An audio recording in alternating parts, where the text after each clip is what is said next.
देखो बेटा, हम स्टार्ट कर रहे हैं। हम अब आप वीडियो ऑफ कर सकते हो आशीष। हम्म, ओके ओके। ठीक है। बच्चे काफी सारे हैं, ये मत सोचना आप ही दोनों बच्चे हो कि नेक्स्ट क्लास से ज्वाइन आऊं।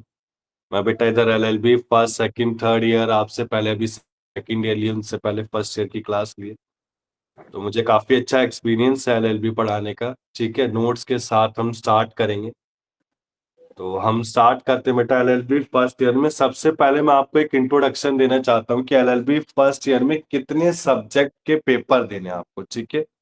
जब ठीक है। तक कोई बच्चा ज्वाइन होगा तो देखते हैं। हम बच्चे हैं काफी सारे, ये मत सोचना कि आप ही दो बच्चे हो बस। पहले बताओ बेटा, मेरी स्क्रीन आपको, एक मिनट, एक मिनट, स्क्रीन आपको विजिबल है बेटा मेरी? Yes sir. Yes screen sir. Share हो रही है प्रॉपर? Yes sir. तो बेटा जो आप यूनिवर्सिटी जहां से एलएलबी कर रहे हो, ये आपका डॉक्टर भीमराव अंबेडकर यूनिवर्सिटी है, क्लियर? तो सबसे पहले जो आपका एग्जाम होगा, एग्जाम कहाँ होगा? आपको आगरा जाना पड़ेगा। ठीक है, जब से मैं, मेरे को यहाँ पढ़ाते हुए 5 साल हो गए। तो यहाँ पे आपको बेटा आगरा में एग्जाम देने जाना है। आगरा में आपका एग्जाम होगा। आगरा में एग्जाम किस पैटर्न से हो सकता है? या फिर वो सब्जेक्टिव होगा या फिर ऑब्जेक्टिव होगा। अगर हम पहले की बात करें तो पहले बेटा मेरी बातें सुन लो आप। ठीक है ना? फिर मैं क्लास स्टार्ट कर रहा हूँ। कोई दिक्कत तो नहीं है ना? मैं बातें समझा रहा हूँ आशीष, नेहा? नहीं सर, कोई दिक्कत नहीं। ठीक है ना? समझ लो बेटा आप दोनों। तो सबसे पहले जो आप एग्जाम देने जाओगे, एग्जाम का जो पैटर्न, अगर मैं पिछले साल की बात करूं तो पिछले सालों में जो एग्जाम हुए एलएलबी फर्स्ट या सेकंड थर्ड ईयर के, वो आपके ऑब्जेक्टिव। क्या इस साल भी objective MCQ based question paper होगा? मैं दिखा भी दूंगा क्लास के एंड में कैसा पेपर आता है। तो जो आपका एमसीक्यू बेस्ड पेपर होता है, इसमें कोई नेगेटिव मार्किंग नहीं होती। काफी इजी पेपर, मतलब थोड़ा इजी नहीं, मतलब मेरे हिसाब से जो आपका कोर्स है उसमें सब्जेक्ट है मुस्लिम लॉ, वो मैं नोटिस कर रहा हूँ 2 सालों से कठिन पेपर दे। ठीक है ना? जो ये पेपर दे रखे हैं ना बेटा, पेपर टोटल आपको कितने पढ़ने हैं? पेपर टोटल आपको 8 पढ़ने। कोर्स टाइमली कंप्लीट होगा। जैसा आपके जो एग्जाम, जब डेट आएगी, पिछली बार सितंबर में एग्जाम स्टार्ट हुए। ठीक है। तो अगर जुलाई में भी एग्जाम स्टार्ट होते तो मैं पहले ही कोर्स करा दूं, कोर्स की टेंशन मत लेना। बट हाँ, क्लास डेली अटेंड करना। देखो बेटा, मैं बात करना चाहता हूँ कि संडे आपका टाइम है 2 से 4, बड़ा बढ़िया टाइम है। मेरे साथ आइए, जुड़िए। आपको रिवीजन की जरूरत नहीं पड़ेगी, सारे नोट्स मेरे पास हैं, एमसीक्यू पैटर्न है, क्वेश्चन पेपर है, सब कुछ मैं फॉरवर्ड करता रहूंगा साथ साथ। ठीक है। तो सबसे पहले देखो, हमने ये क्या समझा, पेपर आपका एमसीक्यू बेस्ड पैटर्न हो सकता है। क्यों? क्योंकि इस साल इनकी नोटिफिकेशन आई है कि वो शायद सब्जेक्टिव, मैं शायद वर्ड यूज कर रहा हूं, शायद हो सकता है, अभी तक तो है कि सब्जेक्टिव लिखित पेपर हुआ, लिखने हुआ। ठीक है ना? आंसर के लिखने हैं, क्वेश्चंस के लिखने हैं answer. But may be chances हो जाए, क्या पता, ऑब्जेक्टिव का। तो मेरे हिसाब से जो पेपर ऑब्जेक्टिव हो काफी बेनिफिशियल है। क्लियर ये चीज Ashish, Neha? Yes yes sir. Sir. तो सबसे पहले देखो बेटा, हम स्टार्ट किससे करेंगे आज की क्लास? पेपर 1 कॉन्ट्रैक्ट से करेंगे। तो आपके एक इंट्रो क्लास भी और स्टार्टिंग क्लास भी इसको अच्छे से समझेंगे। जो जनरल प्रिंसिपल ऑफ कॉन्ट्रैक्ट है, ये मैं सब कुछ भिजवा दूं। ठीक है ना? नीतू मैम से कह के सब आता रहेगा आपके पास। जो नोट्स है, जो सिलेबस है, सब कुछ आता रहेगा। तो सबसे पहले पेपर 1 कॉन्ट्रैक्ट हो। ये जो पेपर 1 कॉन्ट्रैक्ट है, इसमें क्या आते हैं? जनरल प्रिंसिपल ऑफ कॉन्ट्रैक्ट, जिसमें सेक्शन 1 से लेके 75 तक पढ़े। इसमें हम कॉन्ट्रैक्ट के बारे में पढ़ेंगे, कॉन्ट्रैक्ट होती क्या है, क्या क्या चीजें होती हैं उसमें, फिर स्पेसिफिक रिलीफ आएगा। तो जिस सीक्वेंस में आपको पेपर दे रखे ना, उसी सीक्वेंस में आपकी डेट शीट बनती है। ठीक है। जैसे पेपर 1 पहला होगा, पेपर 2, ये सब्जेक्ट है बेटा। जो लॉ कर रहे हो ना एलएलबी, देखो ना, फर्स्ट ईयर, फिर नीचे में स्क्रॉल कर रहा हूँ, स्क्रीन में चेक करो, सेकंड ईयर में ये कोर्स रहेगा, ये 2022 से। ठीक है। Doctor Bhimrao Ambedkar university LLB. फिर सेकंड ईयर के बाद कौन सा रहेगा बेटा? आपका थर्ड ईयर रहेगा। क्लियर? तो देखो ना, पेपर ये एलएलबी सेकंड में भी 8 सब्जेक्ट है, और थर्ड ईयर में भी कितने हैं बेटा? 8 सब्जेक्ट है। क्लियर है नेहा, आशीष? कोई डाउट है बेटा इसमें? No sir. नो आशीष, आपको कोई डाउट है? No no sir, no sir. तो अभी पहले ध्यान से समझेंगे। जी जो फर्स्ट ईयर है, फर्स्ट ईयर में टोटल 8 सब्जेक्ट है। डेट शीट इन पेपर पैटर्न से बनेगी, यानी कि पहला पेपर कॉन्ट्रैक्ट का होगा, दूसरा आर्बिट्रेशन, जो मैं पिछले 4-5 सालों से नोटिस कर, पर कुछ कह नहीं सकते, पेपर बेटा डेट शीट चेंज भी कर सकते हैं। ठीक है, तो हम स्टार्ट करते हैं कॉन्ट्रैक्ट से। अब जो कॉन्ट्रैक्ट है, देखो जैसे contract, arbitration, tort, family law, Hindu law और मॉमडन लॉ। हिंदू लॉ में क्या आता है बेटा, हिंदू सक्सेशन एक्ट आएगा, मॉमडन में मुस्लिम लॉ पढ़ते हैं। फिर जो पेपर 6 है वो आपका बदल दिया गया लॉ ऑफ क्राइम। दो जो ये सिलेबस 2022 का, 2025 का सिलेबस क्या था, भारतीय नागरिक सुरक्षा, BNS से, ठीक है ना, BNS अप्लाई कर दिया गया था। तो जो लॉ ऑफ क्राइम है उससे बदल दिया गया, उसके भी नोट्स प्रॉपर है। हमने पिछली क्लासेस में, पिछले ईयर में, फर्स्ट ईयर, सेकेंड और थर्ड ईयर, तीनों ईयर में जो चेंज हुआ था वो मैंने पढ़वाया था, ठीक है ना। तो लॉ ऑफ क्राइम आपका BNS हो गया, और बाकी सब कुछ से पेपर 7 कॉन्स्टिट्यूशनल लॉ आएगा, पेपर 8 लीगल लैंग्वेज आएगा। अब मैं अगर बात करूं, अभी आपसे पहले 12 से 2 जो मेरी क्लास हुई थी बेटा, सेकंड LLB, मीना बेटा आप वीडियो ऑफ कर लेंगे, ठीक है। तो हम स्टार्ट करें बेटा LLB फर्स्ट ईयर की क्लासेस। सबसे पहले मैं आपको सिलेबस के बारे में बताना चाहूंगा। जो सिलेबस है आपका, सिलेबस में हम पेपर जो डिस्कस करेंगे, आपको टोटल 8 पेपर करने हैं अपने एग्जामिनेशन में। आपका जो एग्जामिनेशन पिछला पैटर्न था वो MCQ था, बट इस साल हो सकता है आपका सब्जेक्टिव पैटर्न, ठीक है। क्लियर है ये चीज, Yes, यस sir. सर। ठीक है। बिना आपको क्लियर है ये चीज, जी सर, क्लियर है। तो आप माइक म्यूट कर लीजिए मीना, ठीक है एक बार। जी जी जी, ठीक है। तो देखो, सबसे पहले पेपर 1 कॉन्ट्रैक्ट, फिर 2 आर्बिट्रेशन, टॉर्ट, फिर हिंदू मुस्लिम लॉ, फिर ये लॉ ऑफ क्राइम पेपर 6 है। तो जो लॉ ऑफ क्राइम में से पहले इंडियन पेनल कोड IPC की धाराएं कहते थे, जो IPC है उसको बदल के BNS कर दिया गया। BNS हम पढ़ेंगे, कॉन्स्टिट्यूशनल लॉ हम पढ़ेंगे, लीगल लैंग्वेज पढ़ेंगे, ठीक है। तो टोटल आपके एग्जाम कितने होंगे LLB फर्स्ट ईयर में, 8 एग्जाम।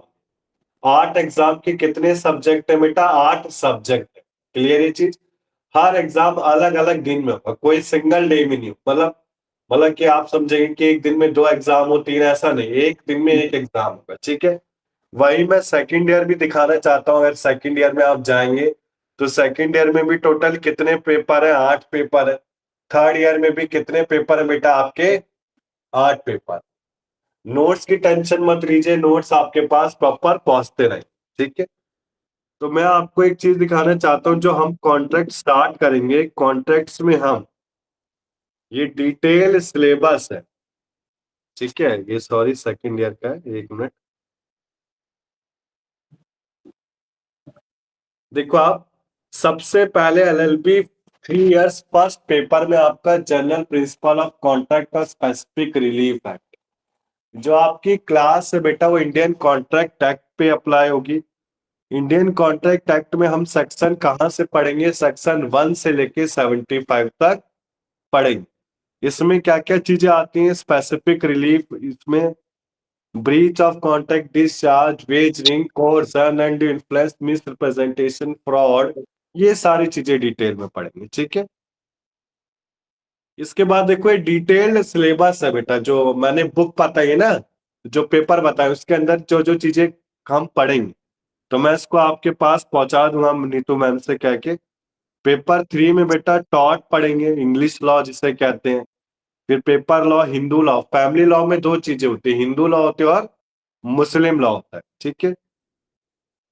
हिंदू लॉ के बाद मुस्लिम लॉ जिसे मॉमडन लॉ कहते हैं। फिर लॉ ऑफ क्राइम जिसे बेटा IPC कहते हैं, IPC को बदल के क्या कर दिया गया है, BNS कर दिया गया, ठीक है। इसके बाद कॉन्स्टिट्यूशनल लॉ पढ़ेंगे हम, कॉन्स्टिट्यूशनल लॉ के बाद लीगल लैंग्वेज पढ़ेंगे। क्लियर ये चीज, स्टार्ट करें BNS. बेटा। फिर इंडियन कॉन्ट्रैक्ट एक्ट स्टार्ट करें हम, yes sir. Neha, Ashish, yes Meena. Sir. Yes Yes, sir. sir. Yes, sir. तो बेटा ये मत समझना कि कम बच्चे हैं, ठीक है। क्लास डेली बेसिस पे लेनी है, संडे आपकी क्लास होती है बेटा, बेनिफिट रहेगा आपको। तो देखो फर्स्ट ईयर में जो इंडियन कॉन्ट्रैक्ट एक्ट आता है आपका, वो कुछ ऐसे आ रहा है। कैसे आ रहा है देखो आप, इंडियन कॉन्ट्रैक्ट एक्ट। अब ये इंडियन कॉन्ट्रैक्ट एक्ट 1872 ये आपका फर्स्ट पेपर है। इसमें हम क्या पढ़ेंगे, इसमें हम ये पढ़ेंगे कि इंडियन कॉन्ट्रैक्ट, जो हम एक कॉन्ट्रैक्ट बनाते हैं, उस कॉन्ट्रैक्ट को बनाने के लिए offer, acceptance, consideration, void, valid, voidable contract क्या हो, ठीक है। तो सबसे पहले इंडियन कॉन्ट्रैक्ट एक्ट 1872 अगर हम बात करें, तो बेटा ये आपका किसके द्वारा पास किया गया था, 19 बिफोर इंडिपेंडेंस 1947, 9 से पहले आपका ये ब्रिटिश इंडिया के द्वारा पास किया गया था। इस is based on the English common law. तो मैं अगर बात करूं बेटा, जो भी हमारा लॉ है वो किस पे बेस्ड होता था, इंग्लिश पे। जैसे अगर मैं बात करूं आईपीसी, इंडियन पैनल कोड, वो किसके ऊपर था, इंग्लिश पे। तो जिसको हटा के बीएनएस कर दिया। Civil procedure code, criminal procedure code, जो पेपर 2 एलएलबी सेकंड ईयर में पढ़ते हैं बच्चे, उसको हटा के बीएनएसएस कर दिया गया और बीएसए कर दिया, ठीक है। तो इंडियन कॉन्ट्रैक्ट एक्ट अगर मैं बात करूं बेटा, तो इंडियन कॉन्ट्रैक्ट एक्ट आपका कब अप्लाई किया गया था, 1 सितंबर 1872 में। ये पूरे भारत में अप्लाई किया गया था, जम्मू एंड कश्मीर को जोड़। क्लियर है बेटा, चले आगे। Yes, sir. आशीष, Meena, Yes, Neha, sir. Yes, sir. Yes, sir. ठीक है बेटा, ध्यान से सुनते रहो। तो सबसे पहले मैं बात करना चाहूंगा कुछ बेसिक डेफिनेशन की। अब जैसे कॉन्ट्रैक्ट, अब कॉन्ट्रैक्ट क्या होता है, कॉन्ट्रैक्ट बेटा आपका रिटर्न भी हो सकता है और वर्बल। वर्बल किस फॉर्म में हो सकता है, एक्सप्रेस की फॉर्म में, ठीक है। तो जो कॉन्ट्रैक्ट मैंने रिटर्न में बनाया है, तो इस कॉन्ट्रैक्ट को बनाते समय कोई एक फर्स्ट पार्टी होगी और एक सेकंड पार्टी होगी। जो फर्स्ट पार्टी होगी वो कौन होगा, ऑफरर होगा, जो ऑफर देता है। सेकंड पार्टी कौन होगी, एक्सेप्टेंस होगी, जो एक्सेप्ट करता है। क्लियर है बेटा ये चीज, Yes, sir. Yes, sir. ठीक है बेटा। गुड आफ्टरनून मीना, ठीक है। आप बोल सकते हो मीना, कोई डाउट है तो आपको। सर क्लियर है सब कुछ। क्लियर है ना। तो देखो सबसे पहले कुछ डेफिनेशंस के बारे में पढ़ेंगे हम, जो इंपॉर्टेंट डेफिनेशंस हैं इस एक्ट के अंदर। सबसे पहले आपका आता है प्रपोजल, प्रपोजल आता है, फिर आपका आता है एक्सेप्टेंस। तो प्रपोजल सबसे पहले मैं अगर समझूं, प्रपोजल होता क्या है, अब इसको डिटेल में पढ़ेंगे। मैं थोड़ा बेसिक बेसिक से बता रहा हूँ बच्चों को, आप पहली बार पढ़ रहे हो। किसी बच्चे ने पहले ये बीकॉम में पढ़ा है, बीकॉम बीए, या फिर अपने ग्रेजुएशन टाइम पीरियड में इंडियन कॉन्ट्रैक्ट एक्ट किसी ने पढ़ा बेटा? सर नहीं पढ़ा, मैंने तो बीएससी किया हुआ है। अच्छा अच्छा, आशीष मैंने आपने पढ़ा मैंने भी बेटा? नहीं पढ़ा सर, मैंने हिस्ट्री की हुई है। अच्छा, और नेहा आपने? नहीं सर, नहीं। अच्छा ठीक। तो सबसे पहले देखो, जो ऑफर है बेटा, ऑफर का मतलब क्या होता है, प्रपोजल। यानी कि जो फर्स्ट पार्टी है वो कॉन्ट्रैक्ट को परफॉर्म करने के लिए एक ऑफर देता है। ऑफर कैसा हो सकता है, गुड्स एंड सर्विसेज को सप्लाई करने का। क्लियर ये चीज। तो जो गुड्स एंड सर्विसेज को मैं सप्लाई कर रहा हूं वो क्या है, आपका ऑफर है। और जो सेकंड पार्टी उसको एक्सेप्ट कर रहा है वो क्या, आपका एक्सेप्टेंस है। क्लियर ये चीज। ठीक है। Yes, sir. तो ऑफर और एक्सेप्टेंस के बीच में एक टर्म आता है जिसको मैं क्या कहता हूं, मैं सब पढ़ाऊंगा, ये मैं समझना, थोड़ा आगे आगे चल रहा हूं मैं, थोड़ा कॉन्सेप्ट में लेके जा रहा हूं, ठीक है बेटा आप लोगों को। तो उसके बीच में एक एग्रीमेंट आता है। अब ये एग्रीमेंट क्या होता है बेटा, देखो एग्रीमेंट, अगर एग्रीमेंट में क्या होता है, ऑफर और एक्सेप्टेंस होता है। कैसे, फर्स्ट पार्टी ने सेकंड पार्टी को goods and services the, second party ने गुड्स एंड सर्विसेज एक्सेप्ट कर लिए, तो दोनों के बीच में क्या हो गया, एग्रीमेंट हो। दोनों के बीच में क्या हो गया, एग्रीमेंट हो गया, ठीक है ना। अब ये जो एग्रीमेंट होता है ये प्रोमिसेस के फॉर्म में होता है या फिर सेट ऑफ प्रोमिसेस की फॉर्म, ठीक है। अब अगर मैं बात करूं एग्रीमेंट, कोई सा भी एग्रीमेंट एनफोर्सेबल बाय लॉ है, यानी लॉ के द्वारा चलाया जा सकता है, तो उसको मैं क्या कह सकता हूं बेटा? कॉन्ट्रैक्ट। क्लियर है बेटा? कोई डाउट है इसमें? No No, sir. Offer, acceptance, contract और एग्रीमेंट में डाउट आया? Offer sir. फर्स्ट पार्टी के लिए होता है, सेकंड पार्टी एक्सेप्टेंस के लिए होता है। दोनों के बीच में जो एग्रीमेंट बना है उसको एग्रीमेंट कहते हैं, यानी ऑफर प्लस एक्सेप्टेंस क्या होता है? आपका एग्रीमेंट होता है। अब इसी एग्रीमेंट को अगर एनफोर्सेबल बाय लॉ है, या एनफोर्सेबल बाय किससे? लॉ से, तो ये आपका क्या होगा? कॉन्ट्रैक्ट होगा। क्लियर है बेटा? Yes yes, sir. ठीक है ना? तो ऑफर, एक्सेप्टेंस, एग्रीमेंट और कॉन्ट्रैक्ट मुझे आया। क्लियर? इसके बाद देखो, ऑफर मैंने दिया, एक्सेप्टेंस दूसरे ने किया, एक्सेप्टेंस के बाद मैं किसी को गुड्स एंड सर्विसेज देता हूं, तो बदले में मुझे कोई कंसीडरेशन चाहिए। कंसीडरेशन क्या होता है? Something in return. क्लियर है जी? जी sir. तो किसी भी कॉन्ट्रैक्ट को बनाने के लिए मेरे पास चार चीजें होनी चाहिए। चार चीजें क्या? सबसे पहले ऑफर होना चाहिए, फिर एक्सेप्टेंस होना चाहिए, फिर कंसीडरेशन होना चाहिए। कंसीडरेशन प्रेजेंट हो सकता है, वैसे होता ही। कंसीडरेशन के बाद एग्रीमेंट एनफोर्सेबल बाय लॉ। तो वो मेरा पूरा क्या होता है बेटा? कॉन्ट्रैक्ट होता है। क्लियर है ये चीज? Yes sir. तो सबसे पहले देखो समझेंगे जो इंपॉर्टेंट डेफिनेशन है इस एक्ट में, प्रपोजल क्या आते हैं। प्रपोजल किस में आता है? सेक्शन 2 में आता है। अब 2 के आगे ब्रैकेट ए लिखा है, इसका मतलब क्या होता है? ये होता है section 2 sub section A, section 2 clause A. Clear है चीज? Yes, sir. तो नेहा मुझे बताएगी सेक्शन 2/बी इसको कैसे रीड करेंगे। नेहा आप बताएंगे बेटा? सर डील करेंगे मतलब? कैसे रीड रीड पढ़ेंगे बेटा, पढ़ेंगे। ओके, तो मैं आपको इसको पढ़ के बताऊं जस्ट? नहीं नहीं, पढ़ के नहीं, कैसे प्रोनाउंस करोगे बेटा, ये क्या है? Okay okay okay, section 2 clause B. हाँ very good. Section 2 sub section B या सेक्शन 2 क्लॉज बी। क्लियर है ना चीज? Yes sir. तो देखो ऑफर में सबसे पहले जो प्रपोजल जो कर रहा है उसमें दो पार्टी होती है, एक ऑफरर होता है और एक ऑफरी होता है। क्लियर है चीज? जो ऑफरर होता है वो एक ऑफर को दे रहा है, और ऑफरी कौन होता है? उस ऑफर को एक्सेप्ट कर। तो जब एक पर्सन अपनी विलिंगनेस देता है किसी काम को करने की, ठीक है ना, ये पूरी की पूरी लॉ लैंग्वेजेस को रीड करेंगे। When one person signifies his willingness to do another, to do for another or absent from doing another, absent में नेगेटिव भी आता है word, ठीक है, with the view to obtaining the assent of the that other is said to make an proposal। तो proposal क्या होता है? जब एक बंदा अपनी सिग्निफिकेंस, एक इच्छा जाहिर करता है दूसरे को कुछ सर्विसेज या गुड्स प्रोवाइड करने के लिए, तो इसको हम क्या बोलते हैं? प्रपोजल।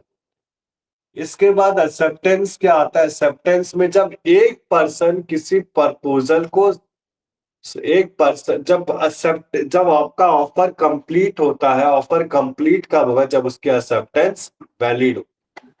क्लियर है चीज? Yes sir. Yes sir. ठीक है। तो बेटा मैं आपसे पूछना चाहता हूं, जैसे ऑफर एक्सेप्टेंस दो वर्ड, ठीक है, मैंने ऑफर दिया, बी ने एक्सेप्ट कर लिया, तो ये कॉन्ट्रैक्ट क्या होगा? आपका वैलिड कॉन्ट्रैक्ट होगा। क्या होगा? वैलिड। छोटे छोटे वेरी टर्म्स को मैं बार बार ले रहा हूं, ये आपको बेसिक पता होना चाहिए। वैलिड कॉन्ट्रैक्ट होगा। क्लियर है? अब ए ने कॉन्ट्रैक्ट दिया बी को, ठीक है ना, ए ने क्या कॉन्ट्रैक्ट दिया? ए कॉन्ट्रैक्ट दे रहा है कि इसको मार दो, या फिर या इलीगल कोई वर्ड्स है, ड्रग सप्लाई करो या फिर मार दो। तो इसमें ये क्या है? Not enforceable by law. इसको मैं क्या बोलता हूँ बेटा? वाइड एग्रीमेंट बोलता हूँ। क्लियर है ये चीज? कोई डाउट है बेटा? Yes sir. नहीं है? तो मैं अगर टाइप्स ऑफ कॉन्ट्रैक्ट पढ़ता हूं, तो टाइप्स ऑफ कॉन्ट्रैक्ट में वैसे तो काफी सारे कॉन्ट्रैक्ट है, पर एक कॉन्ट्रैक्ट मैं अभी समझना चाहता हूं। जब ऑफर एंड एक्सेप्टेंस दोनों सेम इक्वल हो रहे हैं, वैलिड है, तो वो आपका वैलिड कॉन्ट्रैक्ट होता है।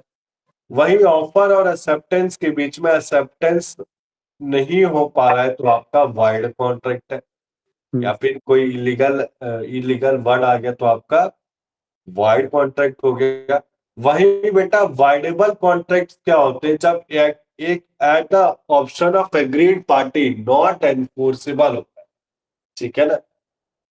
नॉट एनफोर्सेबल वाइडेबल कॉन्ट्रैक्ट्स क्या होते हैं, जैसे कि मैं अगर बात करूं, जब हम आगे अभी पढ़ेंगे प्री कंसर्न, आज कवर अप करेंगे प्री कंसर्न तक, तो प्री कंसर्न में क्या सीखते हैं हम, जब हम किसी कॉन्ट्रैक्ट को साइन कर रहे हैं तो दोनों के पार्टी के बीच में एक फ्री माइंड होना चाहिए, यानी कोई कोई जोर जबरदस्ती से कॉन्ट्रैक्ट को साइन नहीं कर रहा है। अगर कोई कॉन्ट्रैक्ट को जोर जबरदस्ती से साइन कर रहा है तो उसका मतलब उसमें क्या है, जो फर्स्ट पार्ट, जो एग्रीड पार्टी सफरिंग पार्टी है, वो क्या कर सकता है, कॉन्ट्रैक्ट को रीसाइन कर सकता है, रीसाइन यानी कैंसिल कर सकता है। क्लियर है बेटा ये चीज? Yes sir. Yes sir. तो वैलिड कॉन्ट्रैक्ट्स क्या है, जब पॉजिटिव पॉजिटिव हो रहा है तो वैलिड कॉन्ट्रैक्ट है। वॉइड क्या है, जब नेगेटिव नेगेटिव है, नेगेटिव यानी नॉट एनफोर्सेबल बाय लॉ है। वॉइडेबल कॉन्ट्रैक्ट्स कौन से होते हैं, जब एक पार्टी ठीक है और दूसरा पार्टी सफर कर, तो दूसरा पार्टी इसको क्या कर सकता है, कैंसिल कर सकता है। तो वो कॉन्ट्रैक्ट्स कौन से होते हैं बेटा, आपके वॉइडेबल कॉन्ट्रैक्ट। क्लियर है बेटा? कोई डाउट है आशीष? यस सर, क्लियर है। No sir. No sir. इसके बाद देखो, ऑफर हमने समझा, एक्सेप्टेंस हमने समझा, फिर आपका एग्रीमेंट। एग्रीमेंट मैंने आपको बता दिया, ऑफर प्लस एक्सेप्टेंस होता है। ये सारे सेक्शन दे रखे हैं किसके, एज पर सेक्शन 2 और 2 sub section A of Indian contract act 1872। ये जो इंडियन कॉन्ट्रैक्ट एक्ट 1872, ठीक है ना। इसके बाद देखो बेटा, अब आता है कि क्या सारे के सारे एग्रीमेंट आपके कॉन्ट्रैक्ट होते हैं। देखो, सारे के सारे एग्रीमेंट कॉन्ट्रैक्ट नहीं होते। वह एग्रीमेंट कॉन्ट्रैक्ट होते हैं जिसमें एक लीगल ऑब्लिगेशन या फिर लीगल एनफोर्सिबिलिटी होती है, लॉ, जिस जो एनफोर्सेबल किससे हो सके, लॉ। जैसे कि मैंने आपको बताया कि एक बंदा दूसरे को गुड्स एंड सर्विसेज दे रहा है, दूसरा बंदा बदले में क्या दे रहा है उसको, कंपनसेशन या पेमेंट दे रहा है। क्लियर है ना? तो ये दोनों क्या है, एक लीगल ऑब्लिगेशन है। वही सेम सिनेरियो में जो फर्स्ट पार्टी है सेकंड पार्टी को क्या दे रहा है, एक सोशल ऑब्लिगेशन, यानी कि उसकी हेल्प कर रहा है, ठीक है ना, सोशल हेल्प हेल्प कर रहा है। और बदले बदले में दूसरी पार्टी भी फर्स्ट पार्टी पे क्या कर रही है, सोशल हेल्प कर रही है। तो ये क्या होता है बेटा, आपका आपका एक तरह से agreement not enforceable law by law, तो इसको हम कॉन्ट्रैक्ट नहीं कह सकते। क्लियर है बेटा ये चीज? Yes sir. Yes sir. Clear है बेटा नेहा? Yes sir. ठीक है। इसके बाद देखो, आप देखो इसमें समझा रखा है जो एग्रीमेंट है, ये नोट्स आपके पास पहुंचे हैं बेटा? वैसे मैं पूछना चाहता हूँ। यस सर, आ गए हैं। सर मेरे पास नहीं आए। आगे आशीष आपके पास आए? यस सर, आ गए। बेटा एक बार नीतू मैडम से कांटेक्ट करना अमीना, वो बता देंगे, ठीक है। जी उन्होंने, उनसे कल बात हुई थी, उन्होंने कहा था मैं भिजवा दूंगी, लेकिन अभी तक आए नहीं है। अभी मैंने तक उनको आए नहीं। मैसेज भी डाला है। हाँ जी। कोई नहीं, आ जाएगा, टेंशन मत लो, आ जाएगा बेटा, ठीक है। ठीक है। मैं बोल भी दूंगा मैडम को, एक बार जाते समय बोल दूंगा, ठीक है। तो जो एग्रीमेंट है, आपके दो तरह के एग्रीमेंट होते हैं, एक सोशल ऑब्लिगेशन का होता है और एक लीगल ऑब्लिगेशन का होता है। जो सोशल ऑब्लिगेशन का एग्रीमेंट होता है, ये एग्रीमेंट कौन से होते हैं बेटा, ये कॉन्ट्रैक्ट में कवर नहीं होते, ये आपका not covered under the Indian contract act 1872 में आते हैं। वहीं लीगल ऑब्लिगेशन के कौन से कॉन्ट्रैक्ट होते हैं, जो एक लीगल ऑब्लिगेशन दे रहे हैं, और ये सारे कॉन्ट्रैक्ट किसके अंडर आते हैं बेटा, इंडियन कॉन्ट्रैक्ट एक्ट 1872 के अंदर आते हैं। जैसे मैं बात करूं, एक एग्रीमेंट दो पर्सन के बीच में सिनेमा में जाने का, वॉक या फिर डिनर करने का, तो ये सोशल नेचर का है, तो ये आपका इंडियन कॉन्ट्रैक्ट में नहीं कवर होगा, ठीक है। वही कोई डोमेस्टिक एग्रीमेंट हस्बैंड या वाइफ का है तो वो भी आपका कॉन्ट्रैक्ट में डील नहीं होता। कॉन्ट्रैक्ट में सिंपल मैं बात करूं तो जिसमें दोनों पार्टीज का एक बेनिफिट है, एक मॉनेटरी ट्रांजेक्शन इन्वॉल्व, ठीक है। मॉनेटरी ट्रांजेक्शन यानी कि मनी वैल्यू इन्वॉल्व, तो वो आपका क्या होता है बेटा, आपका कॉन्ट्रैक्ट में कंसीडर किया जाता है। क्यों? क्योंकि वो these contract are enforceable by law, या आपके एग्रीमेंट्स क्या होते हैं, एनफोर्सेबल बाय लॉ। तो मैं बात करूं बेटा, एक क्वेश्चन अराइज होता है, क्या सारे कॉन्ट्रैक्ट एग्रीमेंट होते हैं और सारे एग्रीमेंट कॉन्ट्रैक्ट होते हैं? तो हम क्या समझेंगे बेटा, सारे के सारे कॉन्ट्रैक्ट क्या आपके एग्रीमेंट है? वही सारे के सारे एग्रीमेंट कॉन्ट्रैक्ट नहीं। क्यों? क्योंकि हम उसकी एनफोर्सिबिलिटी को चेक करते हैं कि वो एनफोर्सेबल है या फिर नहीं। क्लियर है बेटा? Yes, sir. sir. ठीक है मीना, कोई डाउट है आपको? नहीं सर, कोई डाउट नहीं है। अब बेटा देखो, अब हम एग्रीमेंट और कॉन्ट्रैक्ट का एक डिफरेंस देख रहे हैं, ठीक है ना। तो basis for comparison agreement and contract. तो सबसे पहले हमने समझ ही लिया कि एग्रीमेंट क्या है बेटा, जरूरी नहीं है कि लीगल एनफोर्सिबिलिटी इसमें हो, बट कॉन्ट्रैक्ट में आपका लीगल एनफोर्सिबिलिटी होती। तो कॉन्ट्रैक्ट आपके किसके अंडर कवर्ड होते हैं? इंडियन कॉन्ट्रैक्ट एक्ट 1872 के अंदर एक एक्ट के द्वारा कवर किए जाते हैं, बट आपका एग्रीमेंट का एक एक्ट के अंदर कवर नहीं किए जाते। तो जो एग्रीमेंट है इसमें दो एलिमेंट्स होते हैं, एक ऑफर और एक एक्सेप्टेंस होता है। बट वही सेम अगर हम बात करें बेटा, तो कॉन्ट्रैक्ट में आपका एग्रीमेंट और एनफोर्सिबिलिटी चेक की जाती है, ठीक है ना। तो मैंने आपको अभी पढ़ाया कि ऑफर एक्सेप्टेंस दोनों है, तो आपका वो क्या है? एग्रीमेंट है। वही एनफोर्सिबिलिटी बाय लॉ है, तो आपका वो क्या है? कॉन्ट्रैक्ट है, ठीक है। सेक्शन की बात करें तो ये सेक्शन जो दे रखा है two, section 2 clause E, section 2 clause H, ये किसके सेक्शन है? इंडियन कॉन्ट्रैक्ट एक्ट के सेक्शन, ठीक है बेटा। अगर राइटिंग की बात करें तो नॉट नेसेसरी एग्रीमेंट राइटिंग में, वर्बल में भी हो सकता है, पर ये रिटर्न और रजिस्टर्ड, ठीक है। तो कॉन्ट्रैक्ट, हमने कॉन्ट्रैक्ट में क्या चीज समझी कि जो कॉन्ट्रैक्ट है आपका वो क्या होगा बेटा, आपका रिटर्न और रजिस्टर्ड, ठीक है ना। इसके बाद जो एग्रीमेंट है वो लीगल ऑब्लिगेशन को नहीं दिखाता, बट कॉन्ट्रैक्ट आपकी लीगल ऑब्लिगेशन को दिखाता है। सारे के सारे एग्रीमेंट आपके कॉन्ट्रैक्ट नहीं होते, बट सारे के सारे कॉन्ट्रैक्ट आपके एग्रीमेंट होते। क्लियर है बेटा ये चीज? Yes, sir. Yes, sir. जी सर। इसका स्कोप क्या है? वाइड है। वाइड यानी बड़ा, एग्रीमेंट यानी बड़ा, और नैरो यानी छोटा, ठीक है ना, कॉन्ट्रैक्ट का। इसके बाद देखो, अगर मैं बात करूं बेटा, अब मैं आपसे बात डिस्कस करना चाहता हूँ। जैसे हमने एग्रीमेंट पढ़ा, एग्रीमेंट में एक सोशल एनफोर्सिबिलिटी होती है, एक लीगल ऑब्लिगेशन की रिक्वायरमेंट ज्यादा है। वहीं आपका कॉन्ट्रैक्ट में लीगल ऑब्लिगेशन एनफोर्सेबल होगा, तभी वो आपका कॉन्ट्रैक्ट माना जाएगा। क्लियर है चीज? तो सबसे पहले अगर वैलिड कॉन्ट्रैक्ट है, मैं आपसे एक जनरल चीज पूछना चाहता हूँ बेटा, आप बताइए मुझे कि कॉन्ट्रैक्ट को बनाने के लिए मुझे किस चीज की जरूरत होती है। अगर आप कोई कॉन्ट्रैक्ट बना रहे हो बेटा, मैं आपसे पूछना चाहता हूँ क्वेश्चन, तो आपको क्या क्या चीजें जरूरत होनी चाहिए, बताओ बेटा। सर मैं बताऊं? हाँ हाँ बिल्कुल बताओ। सर, कॉन्ट्रैक्ट बनाने के लिए हमें एक लर्निड पर्सन जैसे किसी वकील या नोटरी की जरूरत होती है, और ये मेरे ख्याल से जहां तक मैं समझती हूँ ये किसी स्टाम्प पेपर पे बनाया जाता है। ठीक है, और कोई बेटा? आशीष, नेहा, कुछ दिमाग में आ रहा हो बता सकते हो बेटा आप?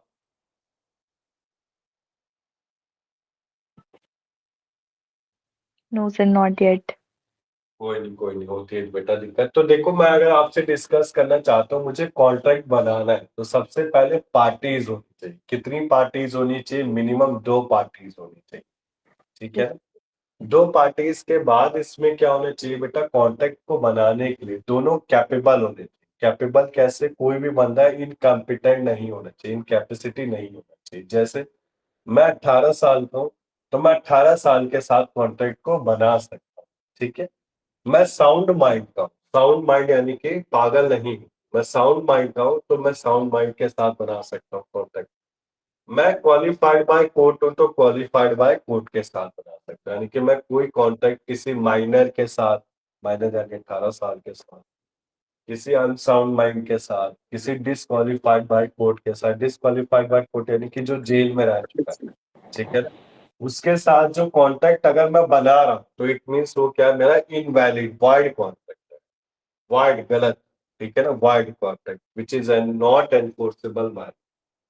तो कॉन्ट्रैक्ट बनाने के लिए अभी तक हमने क्या पढ़ा, दो पार्टीज की जरूरत होती है, कैपेसिटी ऑफ पार्टीज होनी चाहिए, ठीक है ना, ऑफर होना चाहिए, एक्सेप्टेंस होना चाहिए, कंसिडरेशन होना चाहिए, ठीक है ना। ऑफर यानी एक ऑफर दे रहा है, एक्सेप्टेंस दूसरा एक्सेप्ट कर रहा है, फिर जो एक्सेप्ट कर रहा है वो कंसिडरेशन दे रहा है, कंसिडरेशन यानी कि समथिंग इन रिटर्न। रिटर्न दे रहा है, ठीक है ना।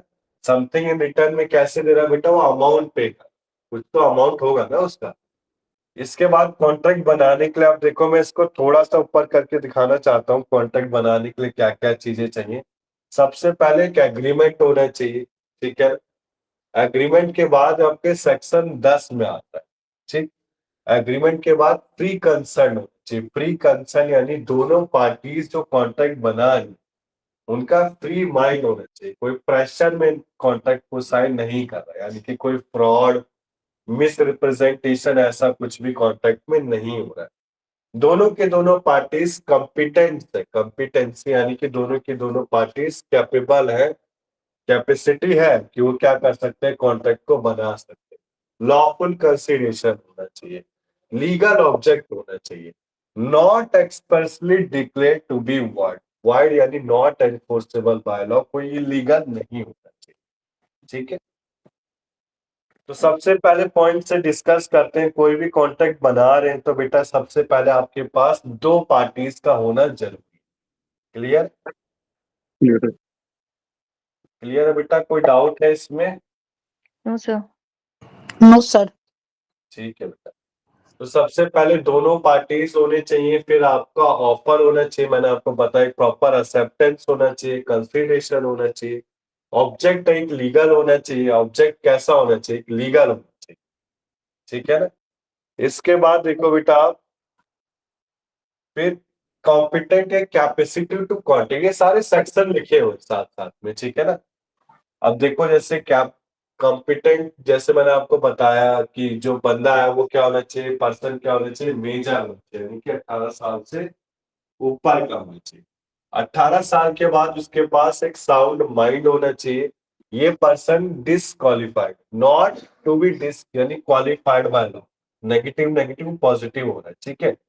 तो such person qualified by law. Clear है बेटा, कोई डाउट है इसमें? No sir. ठीक है ना। तो जो भी कॉन्ट्रैक्ट कर रहा है ये आपका मेजर होना चाहिए, मेजर के बाद साउंड माइंड होना चाहिए और क्वालिफाइड बाय लॉ होना चाहिए। इसके बाद प्री कंसेंट। अभी प्री कंसेंट क्या कहते हैं, जो सेक्शन है ना, यार डिस्कस कराऊंगा बेटा मैं आज, मिस्टेक तक हम फिनिश करेंगे। तो फ्री कंसर्न का मतलब क्या है, जो दोनों के जो पार्टीज है उनके बीच में फ्री कंसर्न होने चाहिए, मीटिंग ऑफ फ्री माइंड्स।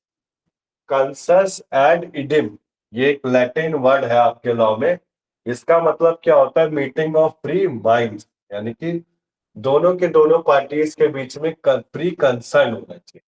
अब जो कंसर्न है वो फ्री कब होगा, जब फॉलोइंग एलिमेंट्स आपके एब्सेंट हो।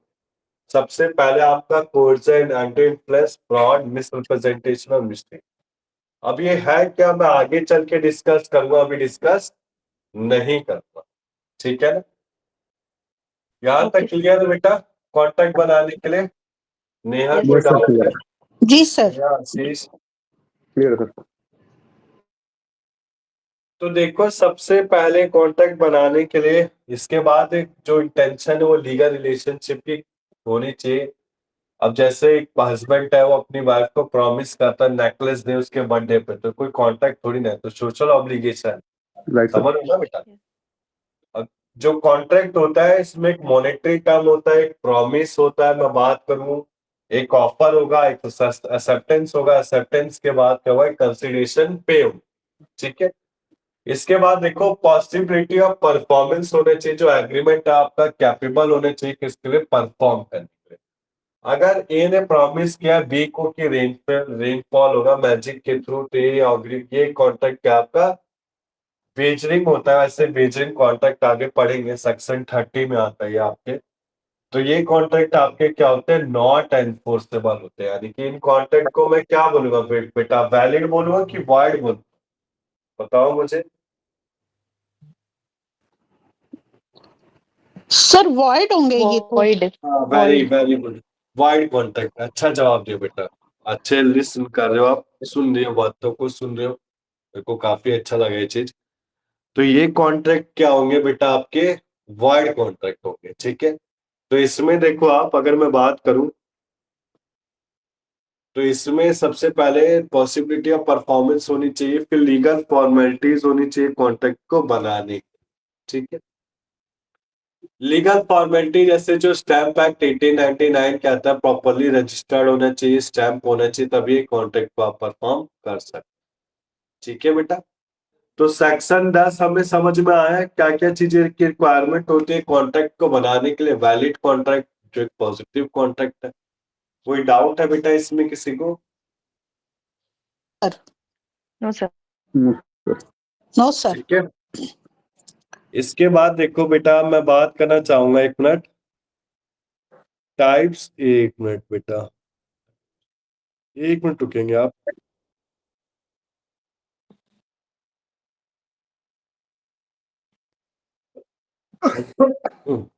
एक मिनट बस, ठीक है।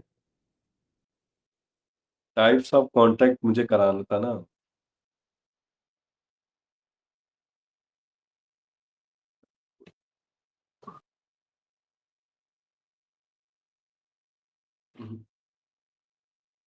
देखो आप, इसके बाद हम करते हैं ऑफर स्टार्ट अपना। ऑफर और एक्सेप्टेंस क्या है? देखो ऑफर और एक्सेप्टेंस क्या कहता है, सबसे पहले आपका आता है बेटा ऑफर। तो ऑफर मैंने अब समझ लिया, सेक्शन 2 क्लॉज ए से कि एक पर्सन ने अपनी इच्छा जाहिर की दूसरे को कि कुछ टू डू समथिंग, ठीक है ना, वो समथिंग कुछ प्रोवाइड करेगा, तो वो आपका क्या है बेटा, ऑफर है। अगर मैं टाइप्स ऑफ ऑफर की बात करूं तो टाइप्स ऑफ ऑफर में सबसे पहले आता है जनरल ऑफर। तो ये जनरल ऑफर क्या होता है, एक ऐसा ऑफर होता है जो पूरे वर्ल्ड के लिए बनाया जाता है, होल वर्ल्ड। क्लियर है बेटा? कोई डाउट है इसमें? No, sir. जी नो सर। सर। इसके बाद देखो स्पेसिफिक ऑफर क्या है, बेसिकली एक ऐसा ऑफर है जो पर्टिकुलर पर्सन या ग्रुप ऑफ पर्सन के लिए होता है। एक्सप्रेस ऑफर की बात करें तो एक ऐसा ऑफर है जो बेटा आपका ओरल या फिर राइटिंग में होता है, ठीक है। इम्प्लाइड ऑफर क्या होता है, बेसिकली एक ऐसा ऑफर होता है जो कंडक्ट से या फिर गेस्चर ऑफ पार्टी से किया जाता है। मैं बार बार कह रहा हूं बेटा, एक्सप्रेस और इम्प्लाइड को अच्छे से समझना है। ये LLB second year third year तक आता रहेगा। तो एक्सप्रेस में रिटर्न और वर्ड्स होते हैं, रिटर्न और ओरल होता है एक्सप्रेस। और वहीं बेटा आपका इम्प्लाइड ऑफर क्या होता है, इम्प्लाइड ऑफर होता है आपका कोड ऑफ कंडक्ट। क्लियर है बेटा? चले आगे। जी सर। ठीक है। तो काउंटर ऑफर देखो, जनरल यानी पूरे वर्ल्ड के लिए, स्पेसिफिक ऑफर जैसे जनरल ऑफर एक एडवर्टाइजमेंट। एडवर्टाइजमेंट क्या है, जनरल ऑफर है। और Yes. किसी स्टोर के अंदर कोई डिस्काउंट कूपन है, तो वो क्या है बेटा, आपका स्पेसिफिक ऑफर है। काउंटर ऑफर क्या होता है, जब पर्सन जिसने ऑफर मेड कर रखा है उसने कोई ऑफर को एक्सेप्ट नहीं किया, तो आपका ये क्या है, काउंटर ऑफर है।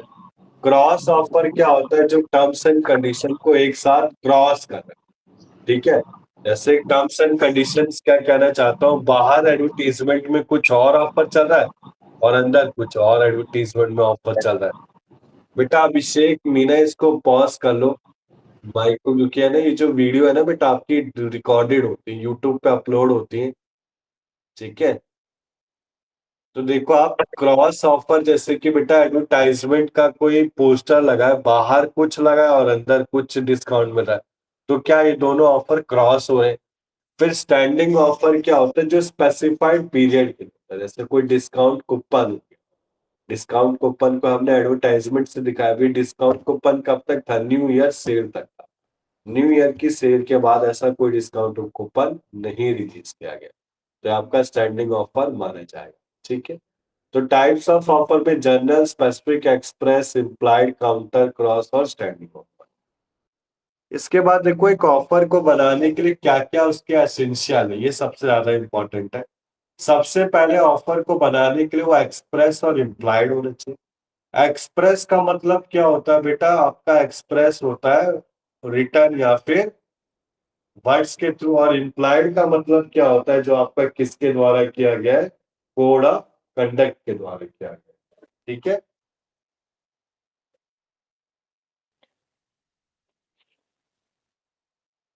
ठीक है बेटा। Yes sir.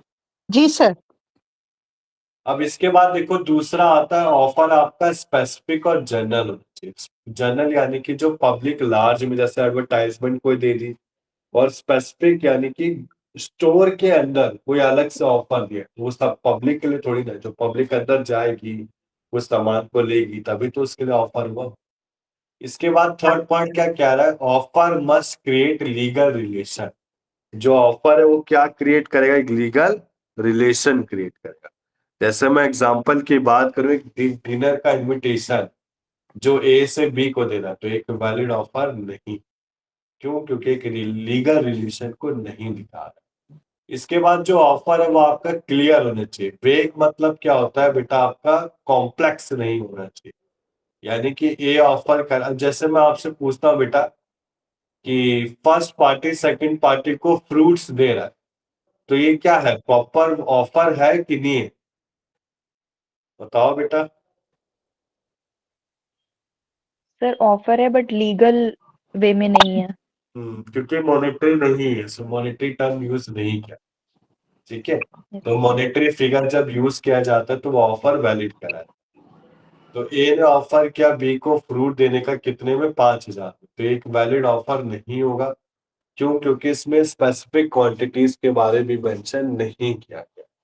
ठीक है, इसके बाद जो ऑफर है वो ऑफरी तक पहुंच जाने चाहिए। ऑफरर और ऑफरी दो पार्टीज होते हैं। ऑफरर कौन है, जो ऑफर को दे रहा है, और ऑफरी कौन है, जो ऑफर को एक्सेप्ट कर रहा है। कर रहा है। ठीक है, ठीक है बेटा। ठीक है, कोई डाउट है? No sir. No no sir. Sir. इसके बाद देखो, जो स्टेटमेंट ऑफ प्राइस एक ऑफर नहीं होता है। ठीक है, इसके बाद ऑफर आपका नेगेटिव कंडीशन में नहीं होना चाहिए। जैसे ए ने ऑफर किया है काउ बी को किसके लिए, 5,000 के लिए, और ये ऑफर रिजेक्ट हो गया, is not rejected by Monday, it will be considered accepted, this is not a valid offer. यानी कि कोई नेगेटिव स्टेटमेंट नहीं होना चाहिए, पॉजिटिव होना चाहिए, एक्सेप्ट होना ही चाहिए। जो स्टेटमेंट ऑफ इंटेंशन है, mere statement, invitation to offer एक ऑफर नहीं होता। ठीक है ना। इसके बाद देखो, जैसे क्या बेटा,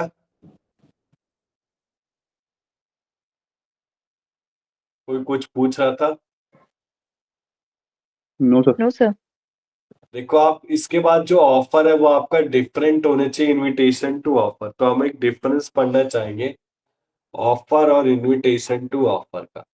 तो ऑफर क्या होता है बेटा, ऑफर हमने समझ लिया, एक पार्टी सिग्निफाइज करे अपनी willingness to do something for second party. और इनविटेशन टू ऑफर क्या होता है, जो एक्सप्रेस किया जाए, इनविटेशन दे दिया जाए। जैसे डिनर के लिए एक इनविटेशन दिया है, तो एक इनविटेशन टू ऑफर। आपका ऑफर किस सेक्शन में आता है, सेक्शन 2 क्लॉज ए में आता है। वही इनविटेशन टू ऑफर कहीं डिफाइन नहीं किया गया। क्लियर है बेटा?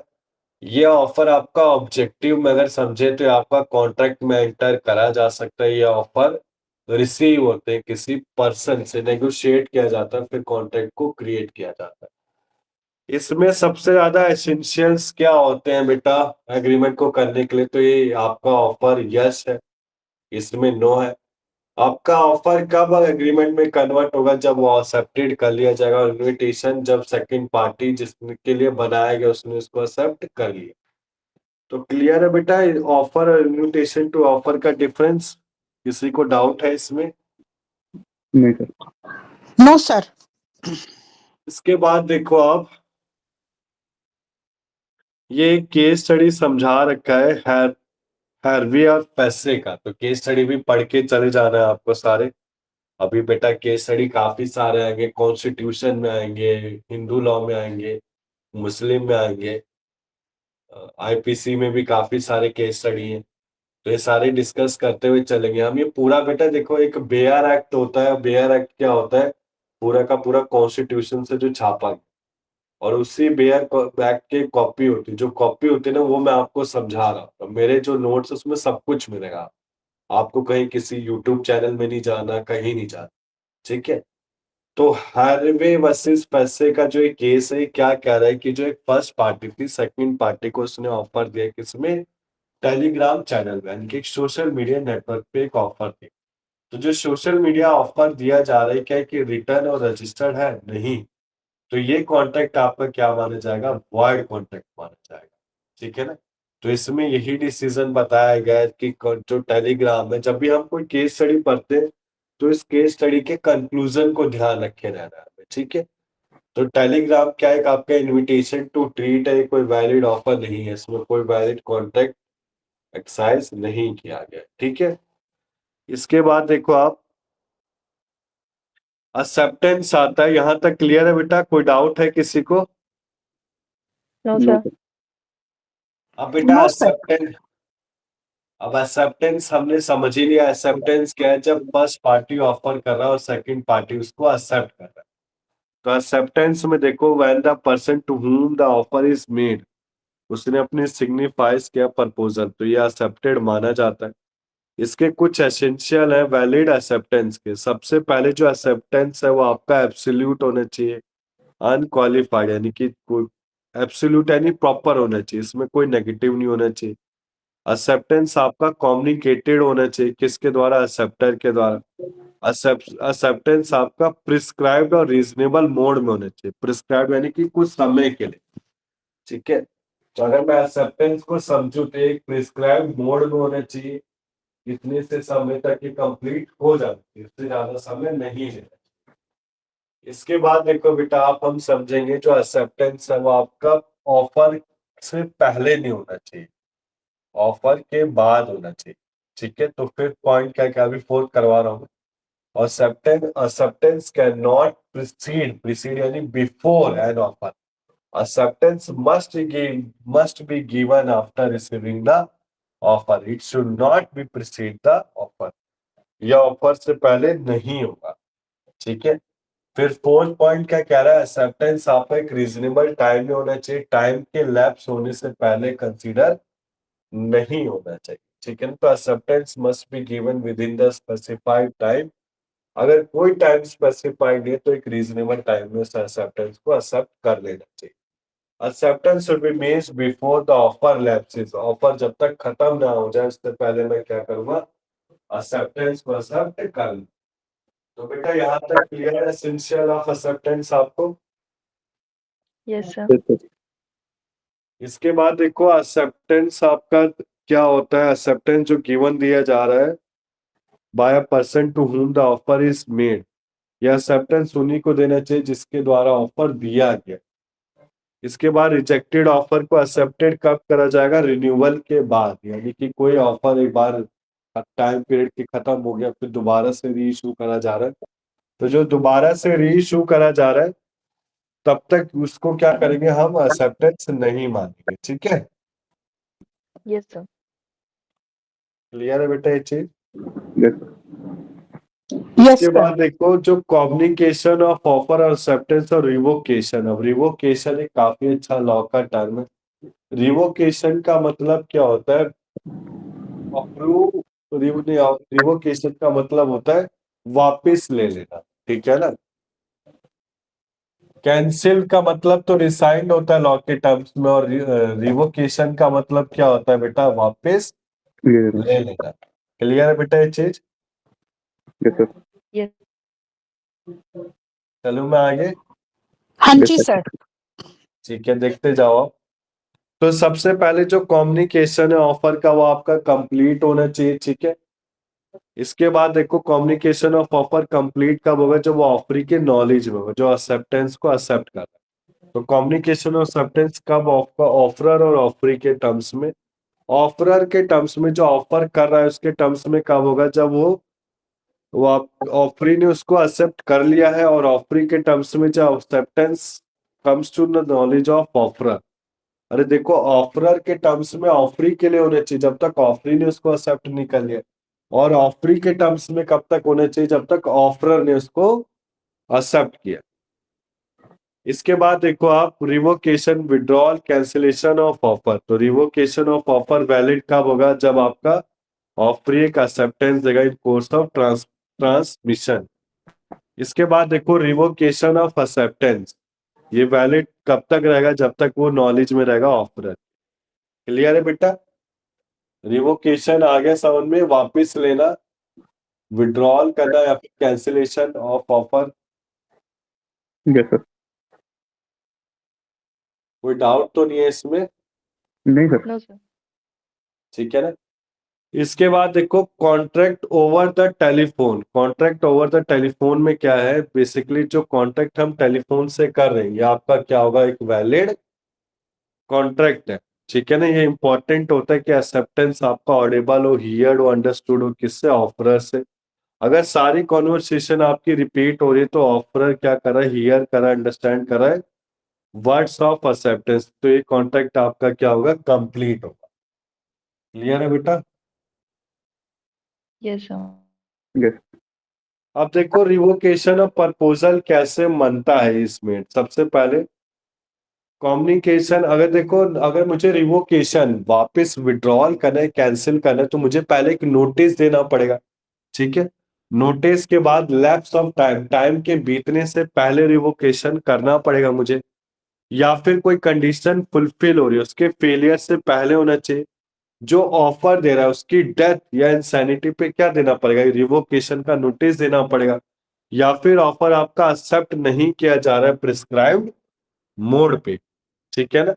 और ऑफरी ने क्या कर रखा है? काउंटर ऑफर बना रखा है। तो इन सच केसेस में क्या कर सकते हैं बेटा? हम रिवोकेशन को क्या कर सकते हैं? How revocation of proposal is made. Clear है बेटा? कोई डाउट है इसमें? No sir. Ashish, Neha, Meena. No sir. No जी सर, क्लियर है। तो ऑफर मैंने समझ लिया, एक्सेप्टेंस मैंने समझ लिया। ऑफर और एक्सेप्टेंस मिला के एग्रीमेंट होता है। जो एग्रीमेंट एनफोर्सेबल बाय लॉ है वो आपका कॉन्ट्रैक्ट। क्लियर है जी? अब जो कॉन्ट्रैक्ट एनफोर्सेबल बाय लॉ होते हैं वो वैलिड कॉन्ट्रैक्ट होते हैं, और जो contract not enforceable by law है वो आपके वर्ड कॉन्ट्रैक्ट होते हैं। ठीक है? तो वैलिड कॉन्ट्रैक्ट को होने के लिए कंसीडरेशन टर्म का वर्ड यूज किया जाता है, जिसको क्या बोला जाता है? समथिंग इन रिटर्न बोला जाता है।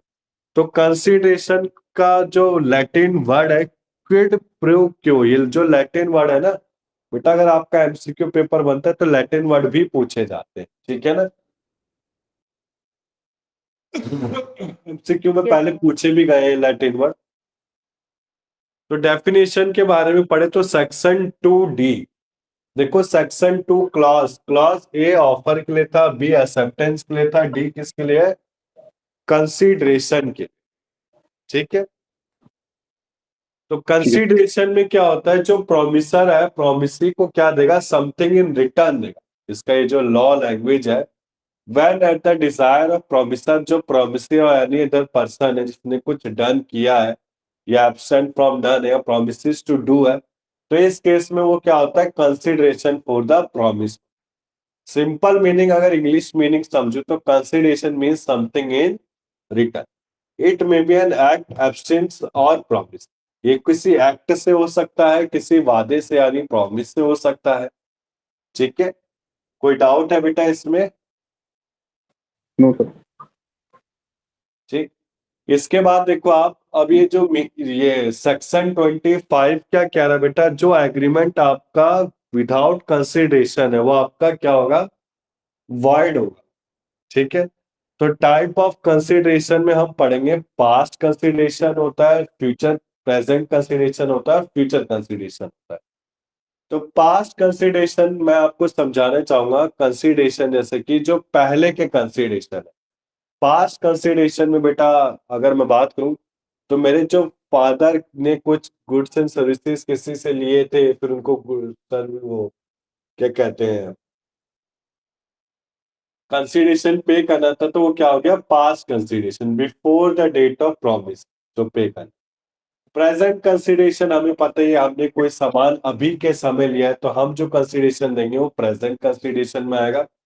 फ्यूचर कंसिडरेशन में आएगा जो कंसिडरेशन हमें move at the future date हो, तो इसको हम क्या बोलते हैं? फ्यूचर कंसिडरेशन बोलते हैं। क्लियर है बेटा?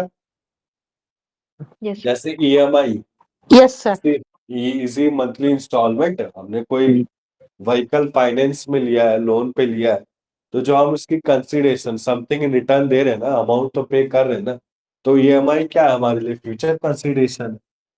ठीक है। Yes sir. Right sir.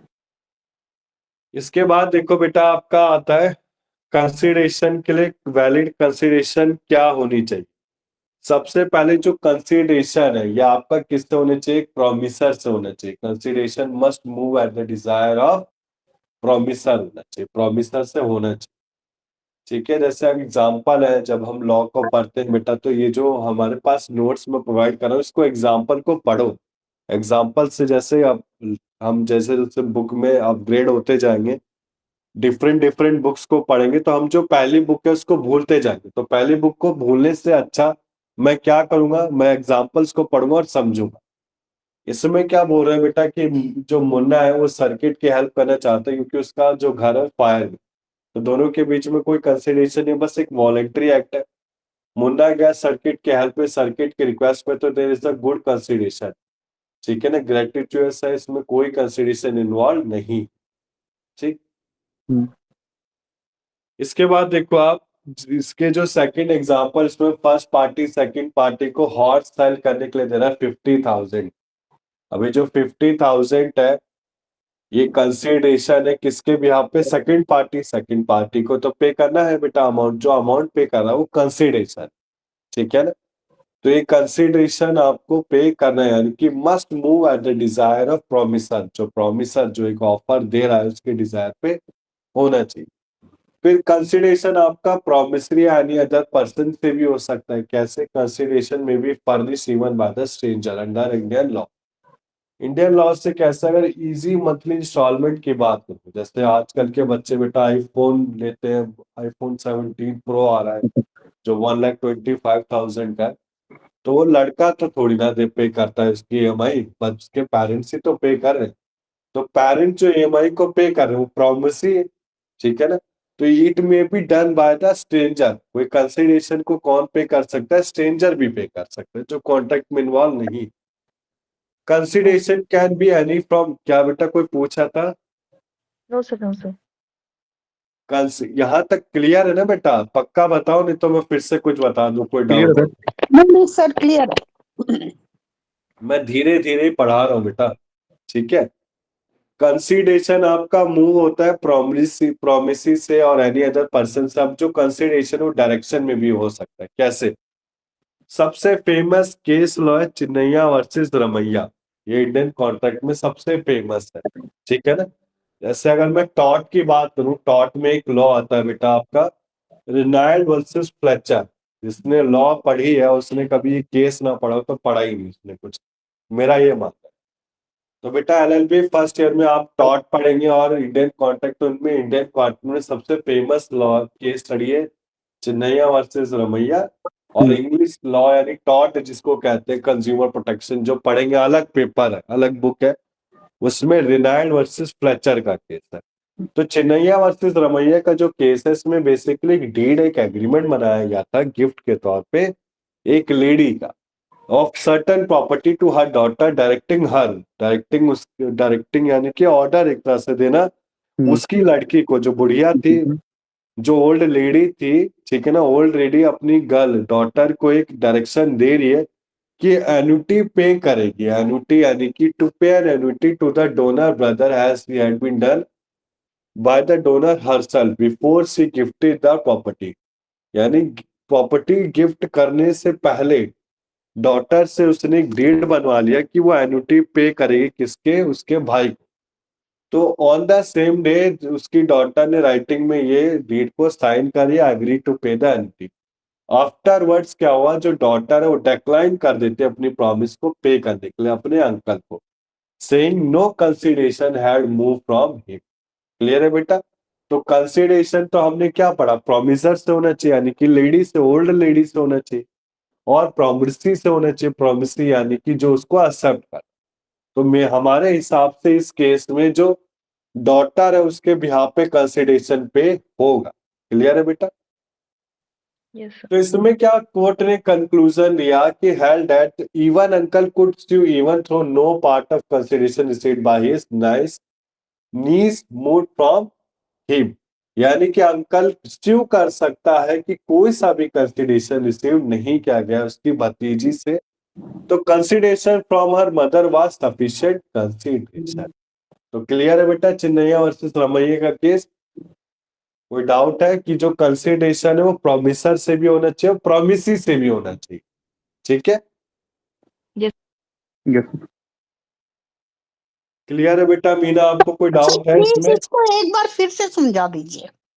ठीक है, मैं ये समझा रहा हूँ बेटा, जो ओल्ड लेडी है उसने एक एग्रीमेंट बनाया गिफ्ट की फॉर्म में अपनी डॉटर के लिए, कि जो डॉटर है वो अपने जो अंकल है उसको घर के बिहाफ पे, जो उसे गिफ्ट मिला है घर, उसके बिहाफ पे उसके अंकल को एन्युटी पे करती रहे। एक अमाउंट है, फिक्स अमाउंट था, वो अमाउंट कुछ था, उसको पे करती रहेगी अंकल को। बट लेटर क्या हुआ, डॉटर ने चीट किया, डॉटर ने मना कर दिया। डॉटर ने कहा नहीं, मेरे से तो कोई कंसिडरेशन मूव नहीं हुई है। तो कोर्ट ने हैंड क्या कि कंसिडरेशन आपका या तो प्रोमिसर से भी होना चाहिए या फिर प्रोमिसरी से भी होना चाहिए। तो इस केस में सफिशिएंट कंसिडरेशन को इन्वॉल्व किया गया था, तो इसमें जो अंकल है वो स्यू कर सकता है, कोर्ट केस कर सकता है, किसके खिलाफ? डॉटर के खिलाफ। क्लियर है बेटा? जी सर। अब जो कंसिडरेशन है वो आपका समथिंग ऑफ वैल्यू होना चाहिए, या आपका something value in the eyes of law होना चाहिए, इट शुड बी रियल। ये कंसिडरेशन आपका क्या होना चाहिए? रियल होना चाहिए। इसके बाद देखो ये एक एक्ट होना चाहिए, रिटर्न प्रॉमिस होना चाहिए। अब देखो एब्सटेंस का मतलब क्या होता है? Negative act. नेगेटिव एक्ट का मतलब क्या है? नेगेटिव नेगेटिव एब्सटेंस होता है, ठीक है? इसको समझो, जो आपको परेशान कर रहा होगा कि promise not to smoke is a negative act. जो प्रॉमिस है स्मोक नहीं करने का, एक नेगेटिव एक्ट। तो नेगेटिव नेगेटिव क्या कर रहा है? पॉजिटिव। समझ रहे हो ना बेटा? तो एब्सटेन का मतलब ही प्रॉमिस होता है, बस वो नेगेटिव नेगेटिव मिला होता है। Promise not to refer matter to the court, ये भी क्या एब्सटेंस है। इसके बाद प्रोमिसेस टू डू क्या आ रहा है? Promises to perform at the wedding, anniversary और बर्थडे पार्टी। तो ये क्या है? कंसिडरेशन। कंसिडरेशन आपका पास्ट, प्रेजेंट और फ्यूचर में हो सकता है। क्लियर है बेटा? कोई डाउट है इसमें? नहीं। No sir. ठीक है, ये आपका अनलॉफुल होता है, नॉट अनलॉफुल, यानी कि lawful. Negative negative lawful, it must be lawful, ऐसे पढ़ेंगे हम। तो जो कंसिडरेशन है बेटा आपका, वो लॉफुल कब तक होगा? जब तक वो प्रोहिबिटेड नहीं किया गया है किसी लॉ से। प्रोहिबिटेड का मतलब मैं समझो, रोक नहीं, मतलब इलीगल नहीं होना चाहिए, लीगल होना चाहिए। प्रोविजन को नहीं डिफीट करना चाहिए, कोई फ्रॉडुलेंट एक्ट नहीं होना चाहिए, ठीक है ना? इसमें इन्वॉल्व होना चाहिए imply injury to the person और प्रॉपर्टी ऑफ अनदर, और कोई पब्लिक पॉलिसी को अपोज नहीं करना चाहिए। जो अपोज टू पब्लिक पॉलिसी है बेटा, इसमें हम आगे चल के पढ़ेंगे। किसी के ट्रेड, किसी की मैरिज को रुकवाना क्या है? Oppose to the public policy, ठीक है? Yes sir. क्लियर है बेटा?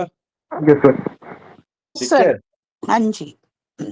इसके बाद देखो फिर सबसे ज्यादा इंपॉर्टेंट आता है नो कंसिडरेशन नो कॉन्ट्रैक्ट। अब ये नो कंसिडरेशन नो कॉन्ट्रैक्ट कहना क्या चाहता है? कोई भी कंसिडरेशन नहीं है तो उसका कोई भी कॉन्ट्रैक्ट नहीं। मतलब कहने का मतलब है, जैसे कि हमने समझा, कंसिडरेशन क्या है? वैलिड कंसिडरेशन है, बट जरूरी नहीं है कि कोई भी एग्रीमेंट बना है, कोई भी agreement made without the consideration is void, ये हमें पता है, ठीक है? मतलब कोई भी एग्रीमेंट है तो उसमें कंसिडरेशन मुझे देना ही देना। बट कुछ ऐसे एग्रीमेंट होते हैं जो किसी नेचुरल लव, अफेक्शन, गिफ्ट, ठीक है ना, टाइम बाद डेथ, इनके द्वारा हमें क्या करना? एजेंसी, रिसेशन, इसमें हमें क्या करना पड़ता है बेटा? कंसिडरेशन अगर हम दे रहे हैं तो आपका वैलिड ही माना। जैसे मैं आपको एग्जांपल से समझाता हूँ, किसी की एनिवर्सरी, ठीक है, तो मैंने एनिवर्सरी को अपने रिलेटिव को गिफ्ट दिया, तो मैं तो एक गिफ्ट दे रहा हूँ ना। अब रिलेटिव के बिहाफ पे क्या कंसीडरेशन देना वैलिड है? नहीं। क्लियर है ना बेटा ये चीज? तो मुझे यस कंसीडरेशन ना दे तो भी मेरा कॉन्ट्रैक्ट क्या होगा? ये कंसीडरेशन वैलिड माना जाए। क्लियर है बेटा ये चीज? Yes sir. जी सर। सबसे ज्यादा इंपॉर्टेंट अगर हम कोई सा भी एग्जाम देखें तो ये क्वेश्चन बनता ही बनता है। अगर बात करूं बेटा, आपका अगर सब्जेक्टिव पेपर होगा भी तो मैं पीडीएफ फाइल में सारे इंपॉर्टेंट क्वेश्चंस लिख दिया, जो इंपॉर्टेंट क्वेश्चन आपको पढ़ने ही होंगे, ठीक है ना, जो एग्जाम में आएंगे। तो सबसे ज्यादा जो इंपॉर्टेंट क्वेश्चन होता है वो आपका होता है explain the exceptions of consideration. Consideration के एक्सेप्शंस के बारे में बताना। तो कुछ ऐसी कंसीडरेशन के एक्सेप्शंस होती हैं जो आपके वैलिड ही मानी जाती है, ठीक है। इसमें देखो सबसे पहले आपका आता है एक्सेप्शंस में आता है a contract will be valid even without consideration, यानी कि यह कॉन्ट्रैक्ट आपके बिना कंसीडरेशन के भी वैलिड माने जाते हैं। सबसे पहले आता है promise made on account of natural love and affection, यानी कि किसी की एनिवर्सरी है, मैंने उसको गिफ्ट दिया तो जरूरी नहीं है कि वो मुझे गिफ्ट दे तो मैं इसको वैलिड मानूं, नहीं, मैंने दे दिया ना, मैंने अपनी इच्छा के अनुसार दिया ना, तो मैं उसके बदले में कंसिडरेशन नहीं मांग सकता। समझे बेटा? कोई डाउट है आशीष, नेहा? No sir. नहीं सर, कोई डाउट नहीं। अच्छे से आ रहा है ना समझ में? हाँ सर। Yes sir. इसके बाद देखो promise to compensate for voluntary services.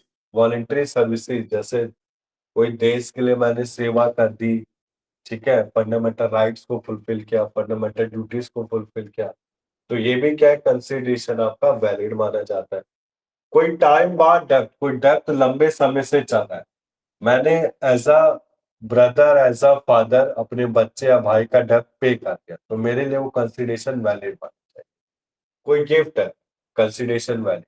कोई एजेंसी, एजेंसी क्या, जैसे एजेंसी आप बेटा जब एलएलबी सेकंड ईयर में जाएंगे तो ये तो बेसिक इंडियन कॉन्ट्रैक्ट पढ़ रहे हैं आप, स्पेशल कॉन्ट्रैक्ट आप एलएलबी सेकंड ईयर में पढ़, जिसमें bailment, agency, pledge, indemnity, guarantee, ये सारी चीजें डिस्कस करेंगे, ठीक है।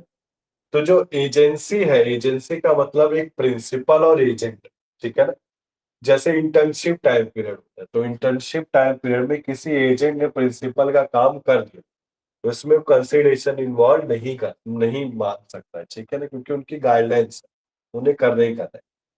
इसके बाद कॉन्ट्रैक्ट ऑफ गारंटी। गारंटी में श्योरिटी, श्योरिटी ने दे दिया अमाउंट किसको, principal debtor. Principal debtor, creditor और श्योरिटी तीन पार्टीज होती, ठीक है ना। तो श्योरिटी जो गारंटी दे रहा है, गारंटी ने किसके बिहाफ पे पेमेंट दे दी, क्रेडिटर के बिहाफ पे। किसको पेमेंट दी, प्रिंसिपल डेटर को पेमेंट। इसके बाद लास्ट आता है आपका रिमिशन, ठीक है। तो देखो आप promise made on account of natural love and affection, basically कोई सा भी एग्रीमेंट है जो बिना किसी कंसिडरेशन के आपको वैलिड माना जाता है। ये बेसिकली आपका एक्सप्रेस किस में होता है, राइटिंग में, रजिस्टर किस में होगा, लॉ में, ठीक है। और ये basically between party standing in near relation to each other, ठीक, क्लियर है यहाँ तक? Yes sir. जी सर। इसके बाद देखो promise to compensate for voluntary services. जो सर्विसेज आपके वॉलेंटरी होने चाहिए, सर्विसेज आपके डन होने चाहिए, किसके लिए, प्रोमिसर के लिए। प्रोमिसर आपका एग्जिस्टेंस होना चाहिए at the time when the service was done. जो इंटेंशन है प्रोमिसर का वो कंपनसेट होना चाहिए, किसके लिए, प्रॉमिस के लिए, ठीक।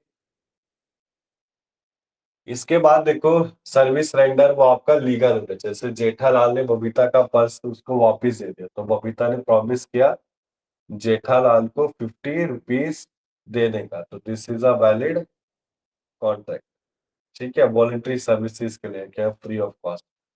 Promise to pay the time bar डेप्ट। अभी टाइम बार डेप्ट क्या कह रहा है, प्रॉमिस जो डेटर पे कर रहा है किसके लिए, टाइम बार डेप्ट के लिए, तो ये आपके क्या माने जाते हैं बेटा, कॉन्ट्रैक्ट, ठीक है। अब ये जो प्रोमिसेस होते हैं ये आपके कैसे होने चाहिए, राइटिंग में, ये आपके साइन होने चाहिए प्रोमिसर से। प्रोमिसर आपका पे करेगा होल या पार्ट ऑफ द डेप्ट।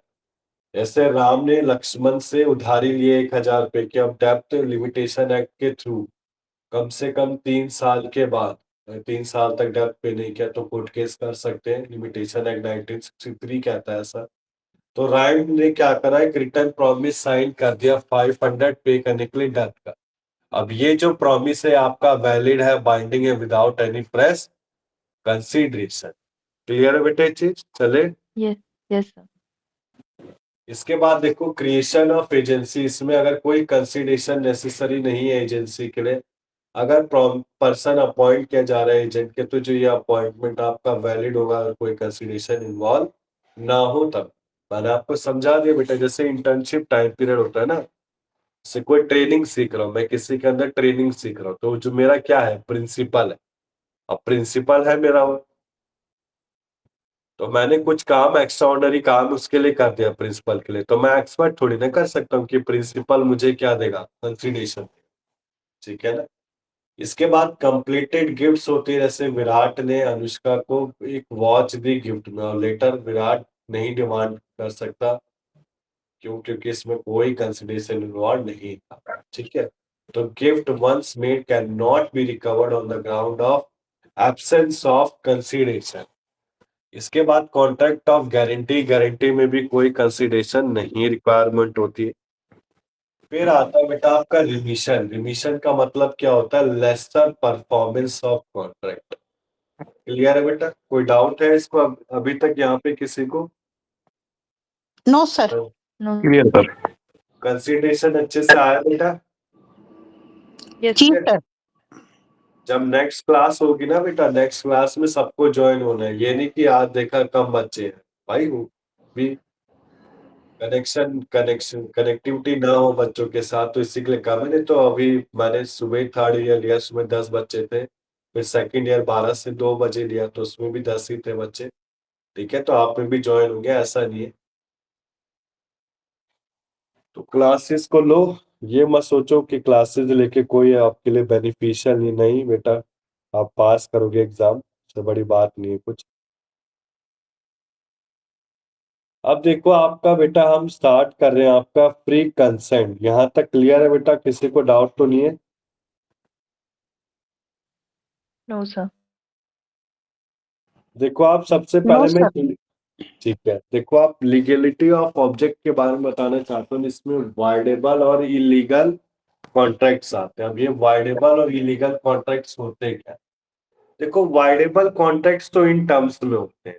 किस टर्म्स में होते हैं? इस टर्म्स में, जब आपका कोई फ्रॉड है, मिस रिप्रेजेंटेशन है, अंडर इन्फ्लुएंस है, या फिर मिस्टेक है, तो इस टर्म्स में आपका क्या होगा? ये वाइडेबल कॉन्ट्रैक्ट है। ठीक है।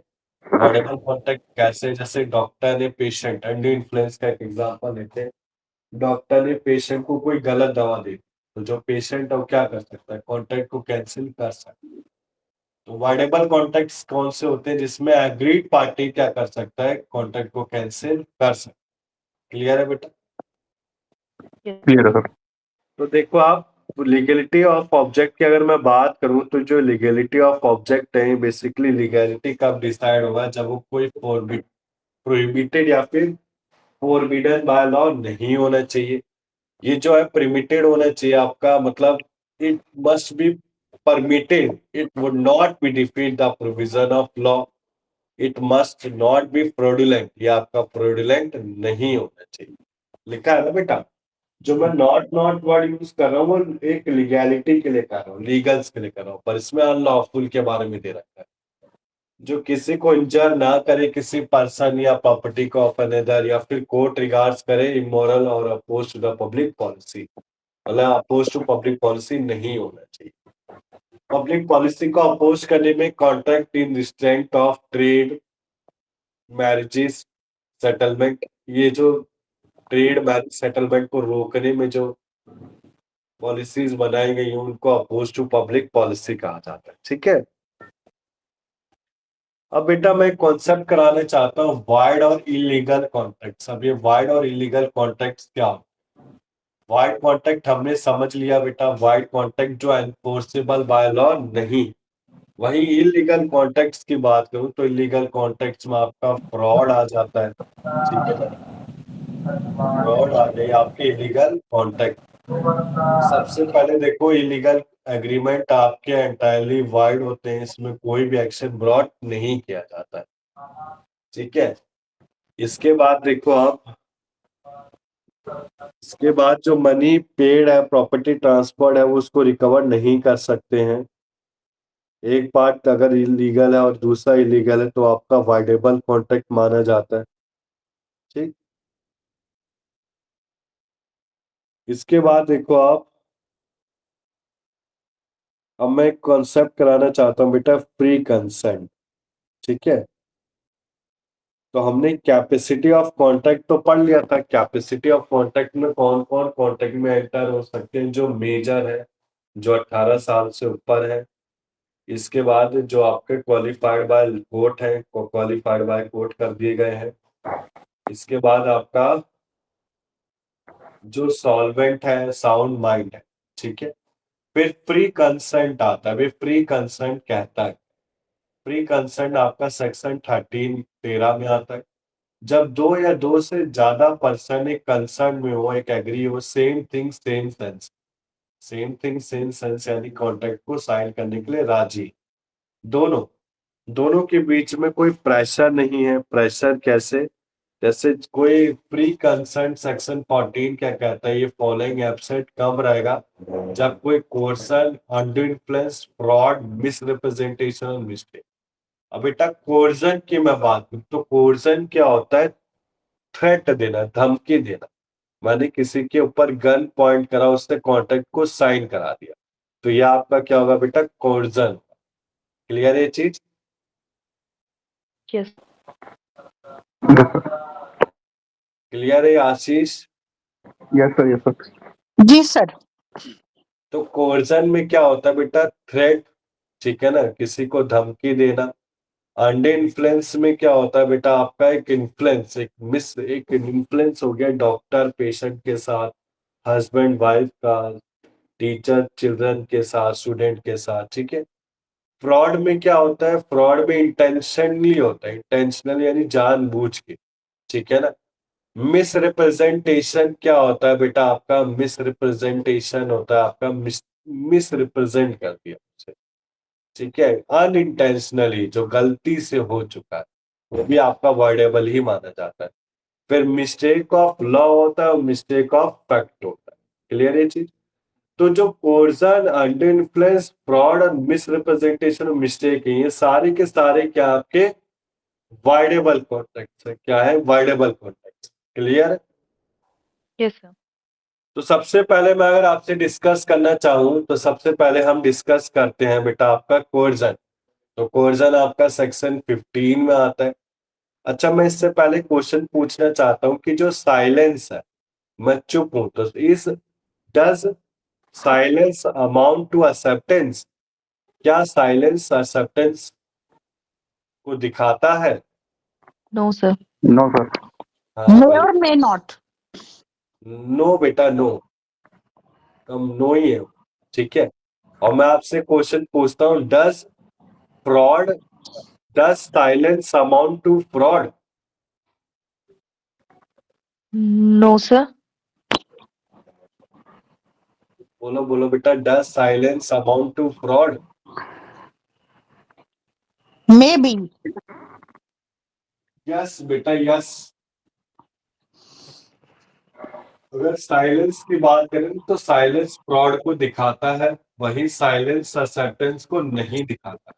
ठीक है, ओके सर सही ओके सर। तो मैं फ्रॉड कर रहा हूँ ना। हम्म। मैंने अपने डॉग को सेल कर दिया, बताया नहीं डॉग मेरा पागल है, तो वो तो काट खाएगा ही नहीं किसी को। तो साइलेंस क्या है? फ्रॉड ही तो है। ठीक, यस सर याद रखिए पहले क्वेश्चन। इसके बाद देखो, कोर्सन आपका सेक्शन 15 में आता है, इंडियन कॉन्ट्रैक्ट एक्ट 1872 में। कोर्सन क्या कहता है? कमिटिंग और threatening to commit an act prohibited by the Indian Penal Code against another person. जैसा आपको डायग्राम में दिखा रहा है, किसी ने गन पॉइंट करके किसी से सिग्नेचर करा दिया कॉन्ट्रैक्ट, तो वो क्या है? कोर्सन है। तो ये वाइड है, वैलिड है कि वाइडेबल है? बताओ बेटा। ये फ्रॉड है। Voidable voidable. वाइडेबल बेटा, वाइडेबल। मैं कॉन्ट्रैक्ट का रिजल्ट पूछ रहा हूँ, ये वाइडेबल होता है। ठीक है, at the option of agreed party. Agreed party यानी कि जो एग्रीड सफरिंग पार्टी है, जिसके ऊपर गन पॉइंट रखा है, जो साइन कर रहा है, तो सफरिंग पार्टी क्या कर सकता है, कॉन्ट्रैक्ट को कैंसिल कर सकता है। ठीक है, यस सर। इसके बाद कोई डाउट है बेटा किसी को? नहीं सर। नहीं है ना? तो देखो कोर्सन में सबसे पहले कमिट और थ्रेटन का right to commit an act prohibited by the Indian Penal Code. इसके बाद देखो अनलॉफुल, ये थ्रेटनिंग है कि प्रॉपर्टी को डिटेन यानी स्टोर कर सकता है, अपने पास रख सकता है with the view to obtain the consent of another person. यानी कि मैंने किसी को धमकी दी, धमकी देने के बाद मैं उसकी प्रॉपर्टी को अपने पास रख सकता हूँ, डिटेन कैप्चर कर सकता हूँ। क्यों? कंसेंट ऑफ अनदर को अचीव करने के लिए। क्लियर है बेटा? कोई डाउट है इसमें किसी को?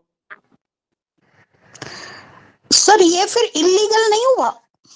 नहीं नहीं बेटा, ये इलीगल नहीं है। इलीगल है पर ये आपका वाइडेबल में आता है, इसमें कंसर्न नहीं है ना। देखो इलीगल क्या होता है, जो इलीगल दोनों पार्टी से इलीगल, जैसे कोई स्मगलिंग ड्रग्स करना। इसमें क्या गन पॉइंट से हमें नहीं बताना कि गन पॉइंट से साइन करवाए, ठीक है ना। बट कोई ड्रग को सप्लाई कर रहा है, कोई किसी का मर्डर कर रहा है, वो इलीगल में आ जाता है। ये किसी का कॉन्ट्रैक्ट साइन किया किसी को मारने के लिए, तो वो क्या इलीगल आ गया, नॉट एनफोर्सेबल वाला। ये भी आपके एनफोर्सिबिलिटी नहीं है पर ये वाइडेबल है। जो पर्सन साइन कर रहा है कॉन्ट्रैक्ट को, वो क्या कर सकता है, कैंसिल कर सकता है कॉन्ट्रैक्ट। ठीक है, ठीक है सर। इसके बाद देखो कोर्जन को कौन कर सकता है। कोर्जन किसी भी पार्टी से हो सकता है, इवन थर्ड पार्टी जो कनेक्ट नहीं है किसी भी कॉन्ट्रैक्ट से डायरेक्ट। इसके इंपॉर्टेंट पॉइंट्स क्या है? सबसे पहले हाई प्राइस चार्ज किए जाते हैं, हाई इंटरेस्ट। ये आपके कोर्जन नहीं है क्योंकि प्रोहिबिटेड नहीं होते आईपीसी से। कोई कमिट कर रहा है सुसाइड, तो ये क्या amount to coercion, threatening to commit suicide, ये क्या coercion. Prosecution, threat to prosecute a man और file suit against him does not constitute a coercion. यानी कि मैन ने कोई सूट कर रखा है, तो ये आपका क्या, प्रोसिक्यूशन। इसके बाद देखो क्या क्या इफेक्ट होंगे अगर कंसर्न आपका कोर्जन से। सबसे पहले जो एग्रीमेंट है वो वाइडेबल होगा at the option of agreed party, मैंने आपको बता दिया। ये जो एग्रीमेंट है बेटा जो हम अभी पढ़ेंगे, सारे के सारे एग्रीमेंट क्या आपके वाइडेबल है। वाइडेबल यानी कि कैंसिल करे जा सकते हैं किसी एक पार्टी से, किसी एक यानी सफरिंग पार्टी से, एग्रीड पार्टी से। तो एग्रीड पार्टी के पास ऑप्शन है कैंसिल, रिसाइंड। रिसाइंड माने लॉ वर्ड है, लीगल वर्ड है, इसको पढ़ लेना, रिसाइंड।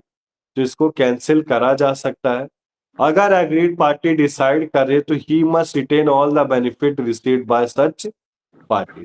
तो उसको सारे के सारे बेनिफिट को क्या करना पड़ेगा, वापस देना पड़ेगा। ठीक है, कोई डाउट है बेटा कोर्जन में किसी को? नहीं। No sir. चले बेटा आगे। Yes sir.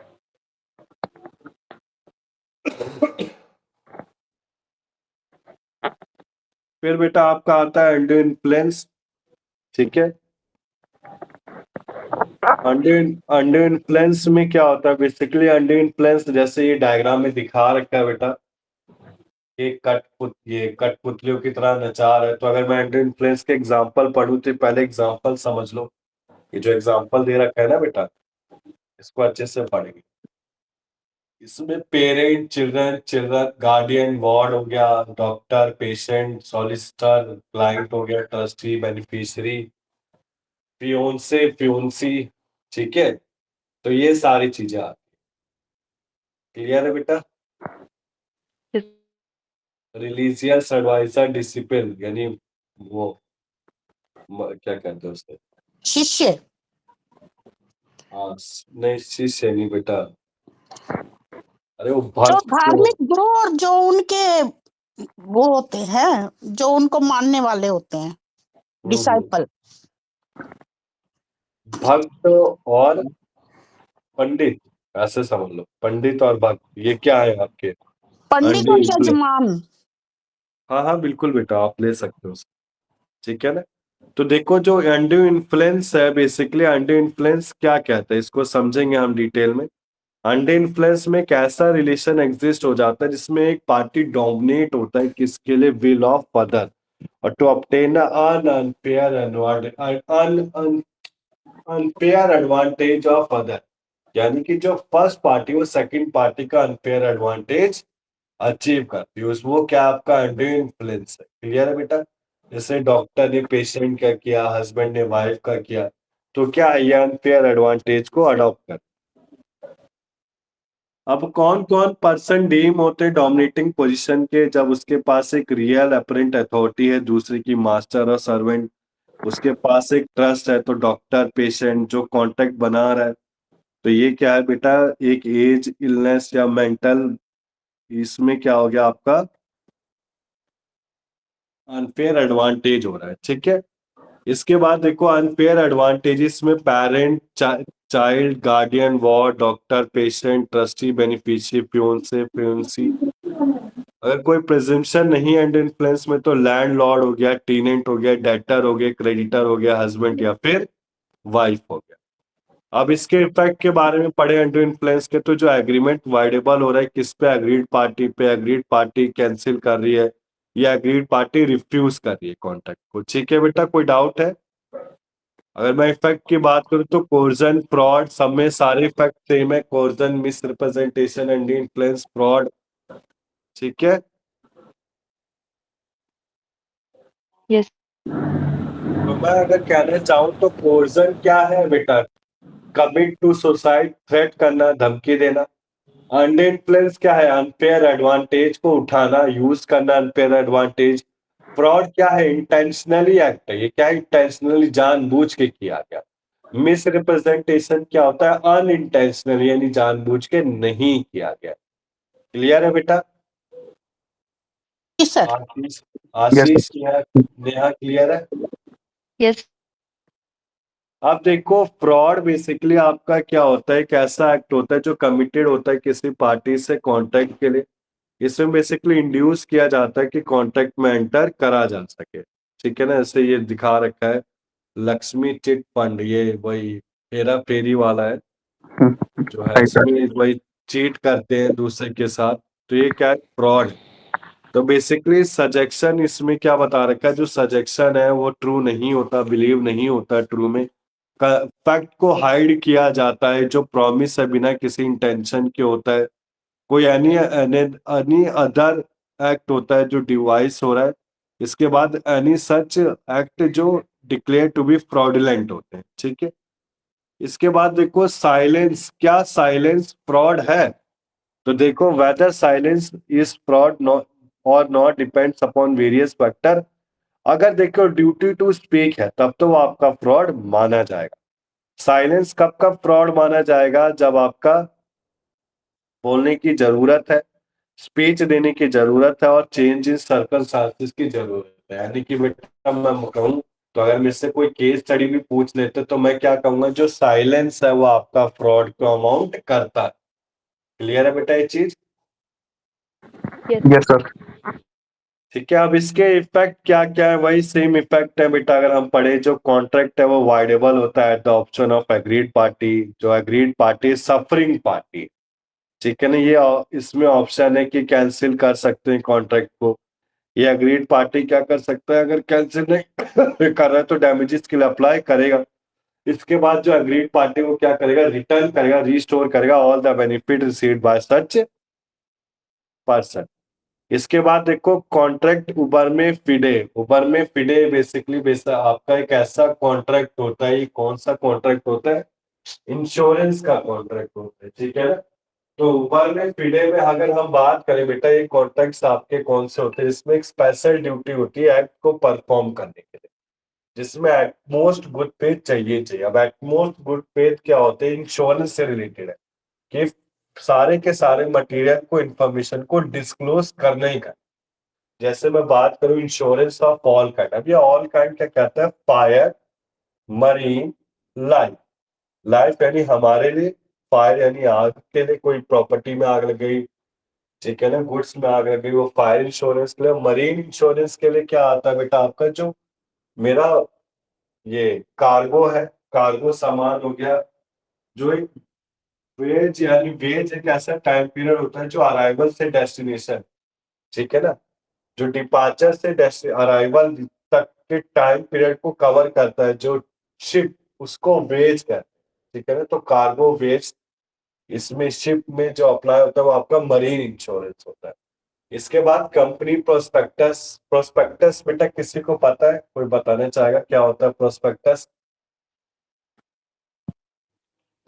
इसमें कंपनी की सारे टर्म्स एंड कंडीशंस कंपनी के बारे में लिखा होता है। हाँ, वेरी गुड। कैसे टर्म्स एंड कंडीशन बेटा कैसे लिखा होता है, कुछ आइडिया देना चाहेंगे आप?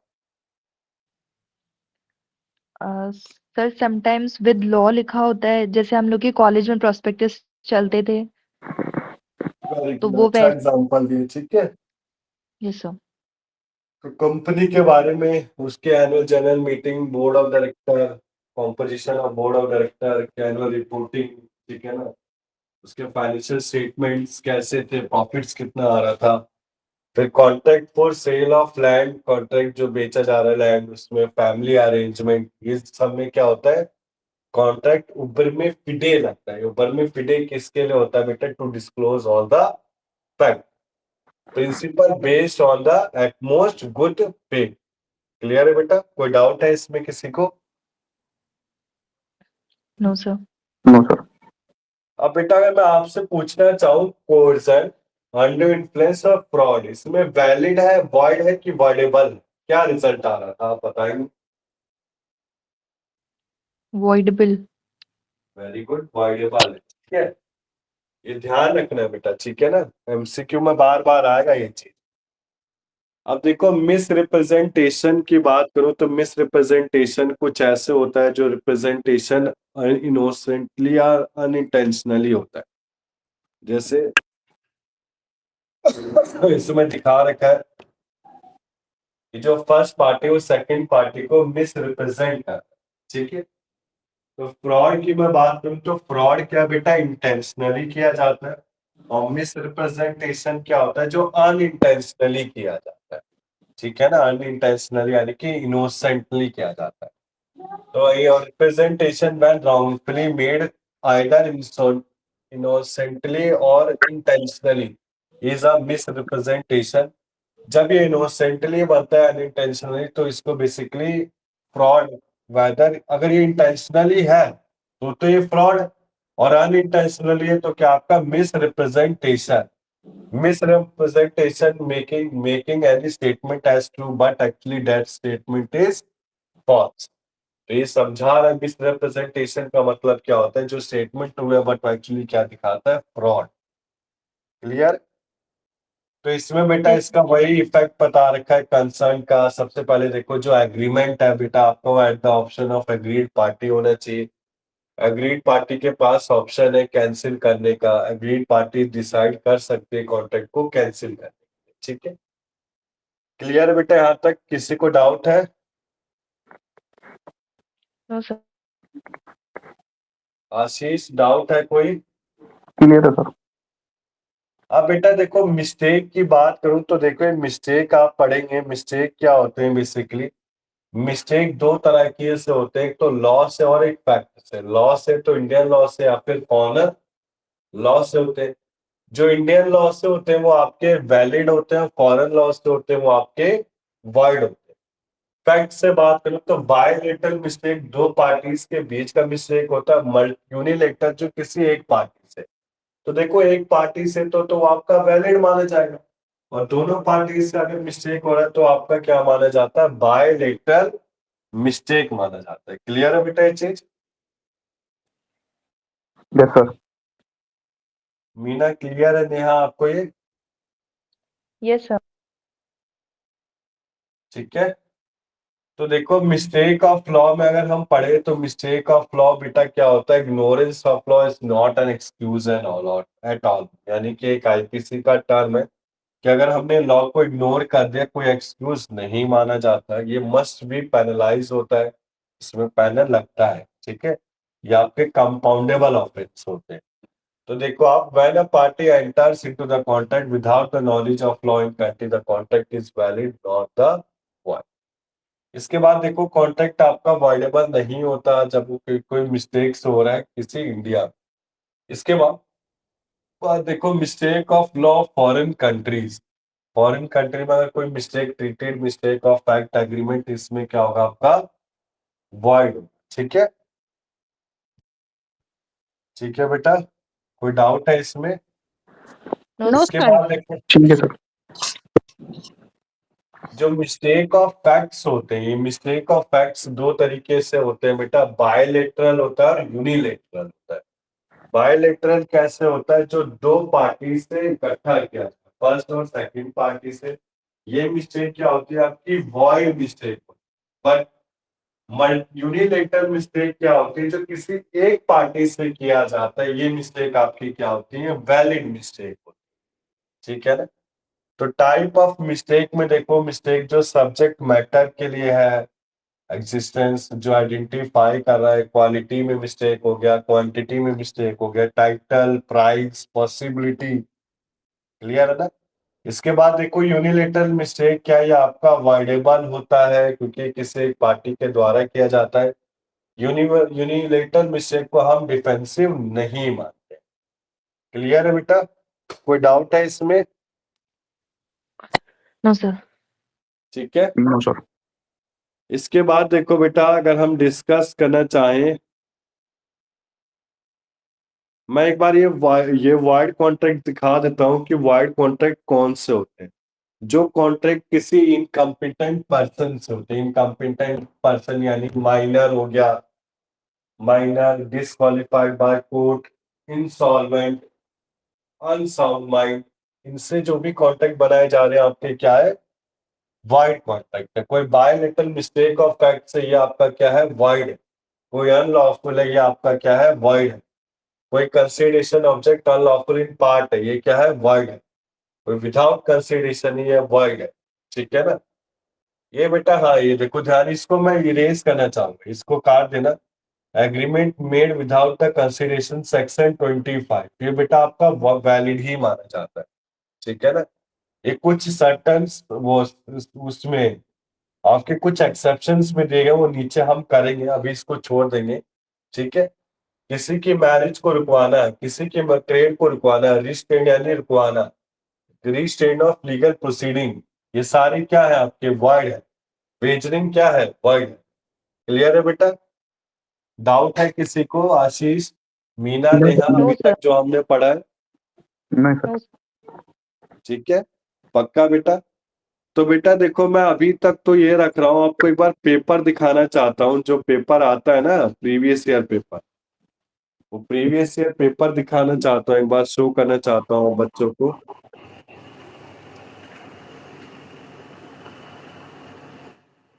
माइक को म्यूट कर लो बेटा। तो ये जो पेपर है बेटा, ये 2023 का है। हाँ, जो बच्चे अभी एलएलबी थर्ड ईयर में है, ठीक है ना, उनका फर्स्ट ईयर का पेपर था ये। तो दिख रहा है बेटा स्क्रीन में सबको पेपर? Yes sir. ठीक है, सर दिख रहा है। मीना दिख रहा है आपको? जी जी दिख रहा है। आ, हाँ, बोलो बेटा। और इसमें ये जो क्वेश्चंस हैं ये एमसीक्यू टाइप हैं या fill in the blanks MCQ, type है? एमसीक्यू है बेटा, एमसीक्यू है। अच्छा अच्छा ठीक है। ठीक है ना? तो ये 2 घंटे का पेपर होता है, 100 मार्क्स का पेपर है। इसमें देखो आप रोल नंबर ये सब मेंशन है, किसी बच्चे का ये। तो बेटा बेसिकली आप जब जाएंगे पेपर देने, अगर एमसीक्यू होता है, तो जो कि मुझे लग नहीं रहा है एमसीक्यू देंगे इस बार। इस बार का पैटर्न चेंज किया गया, इस बार सब्जेक्टिव पेपर होगा, रिटर्न पेपर होगा, कोई एमसीक्यू। ठीक है ना?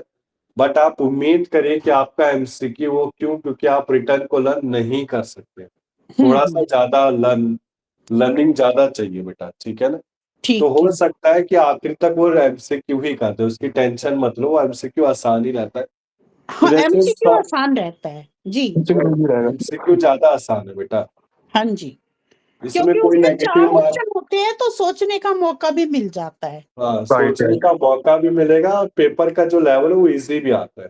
हाँ तो बेटा और अगर मैं बात टाइम कम करूं, लगता है एमसीक्यू करने में, हम्म, टाइम तो सेविंग एमसीक्यू, होता है। कोई नहीं बेटा, देखो एमसीक्यू की बात करें तो ये जो बुकलेट है, ये बेसिकली, ये जो बुक, ये आपके पास क्वेश्चन पेपर मिलेगा, इसमें इंस्ट्रक्शन को अच्छे से पढ़ना है। वैसे अगर मैं बात करूं तो टोटल 100 क्वेश्चन आएंगे, 100 में से आपको अटेम्प्ट कितने करने पड़ेंगे? 80 क्वेश्चन। ठीक है, तो ये ठीक है। कुछ पेपर है बेटा, दिखाना चाहूंगा। जैसे हिंदी इंग्लिश दोनों में होता है, तो आपको ये पेपर करना है। ये थोड़ा सा बच्चे भी ये थोड़ा अजीब सा पेपर बना के देते हैं। ठीक है, इसको देख लो आप। सर ये पेपर आप शेयर करवा सकते हैं व्हाट्सएप हाँ पर? हाँ हाँ, बिल्कुल करवा दूंगा मैं, वो नीतू मैम करवा को बोल के दीजिएगा करवा सर, दूंगा। ठीक है, करवा दीजिएगा। तो जैसे इंडियन कॉन्ट्रैक्ट एक्ट आपका कब लाया गया था? 1 सितंबर 1872। ठीक है, जो स्पेसिफिक परफॉर्मेंस स्पेसिफिक रिलीफ है वो इसका सेकंड पार्ट है, उसको अभी छूना मत। ये ऐसे क्वेश्चन है बेटा, ये आसान है। जैसे एक्सेप्टेंस है, ये आज ही पढ़ा हमने। एक्सप्रेस होना चाहिए, इम्प्लाइड होना चाहिए? बताओ बेटा। एक्सप्रेस और इम्प्लाइड बोथ? बोथ होना चाहिए, बोथ। ठीक है ना? Express and implied both. हाँ, तो बेटा देखो, आप जो मिस्टेक ऑफ, ये 20 क्वेश्चन देखो, मिस्टेक ऑफ लॉ जो इंडिया में हो रहा है, ये वाइड है, वैलिड है कि नॉट वाइड है? तो ये आपका नॉट वाइड, वैलिड ही माना जाता है, डी। ठीक है, तो ये जो क्वेश्चन पेपर एक बार मैं दिखा रहा हूँ अभी, क्योंकि हमने सब कुछ पढ़ा नहीं है ना, तो आपको कुछ समझ में नहीं आएगा। मैं आखिरी में भी क्वेश्चन पेपर डिस्कस कराता हूँ, जब पूरा कोर्स करवा दूंगा ना बेटा, जब पूरा एक बुक कंप्लीट करवा दूंगा, तो बुक के बाद क्वेश्चन पेपर भी दिखाऊंगा। तो जैसे कोर्जन है, कोर्जन किस सेक्शन में आता है कॉन्ट्रैक्ट के? आज ही पढ़ा, सेक्शन 15, तो डी में आंसर है। ठीक है ना? Right sir, right sir. ठीक है sir. Presume to be death, अभी जो 31 क्वेश्चन नंबर है, किससे उठाया गया? हिंदू एक्ट से उठाया गया। तो जो मृत व्यक्ति होता है, एक व्यक्ति को मरा हुआ कब तक घोषित किया जाता है? जब तक वो 7 सालों तक नहीं दिखाया, नहीं सुना उसके बारे में, 7 सालों तक। ठीक है ना? तो ये जो पेपर है इसको देख लेना बेटा एक बार। पेपर काफी इजी ही होता है, कठिन तो खैर होता नहीं, ओएमआर बेस्ड ही होता है, तो आप लोग इजीली से कर सकते हो। अभी तक तो किसी बच्चे को डाउट नहीं हुआ।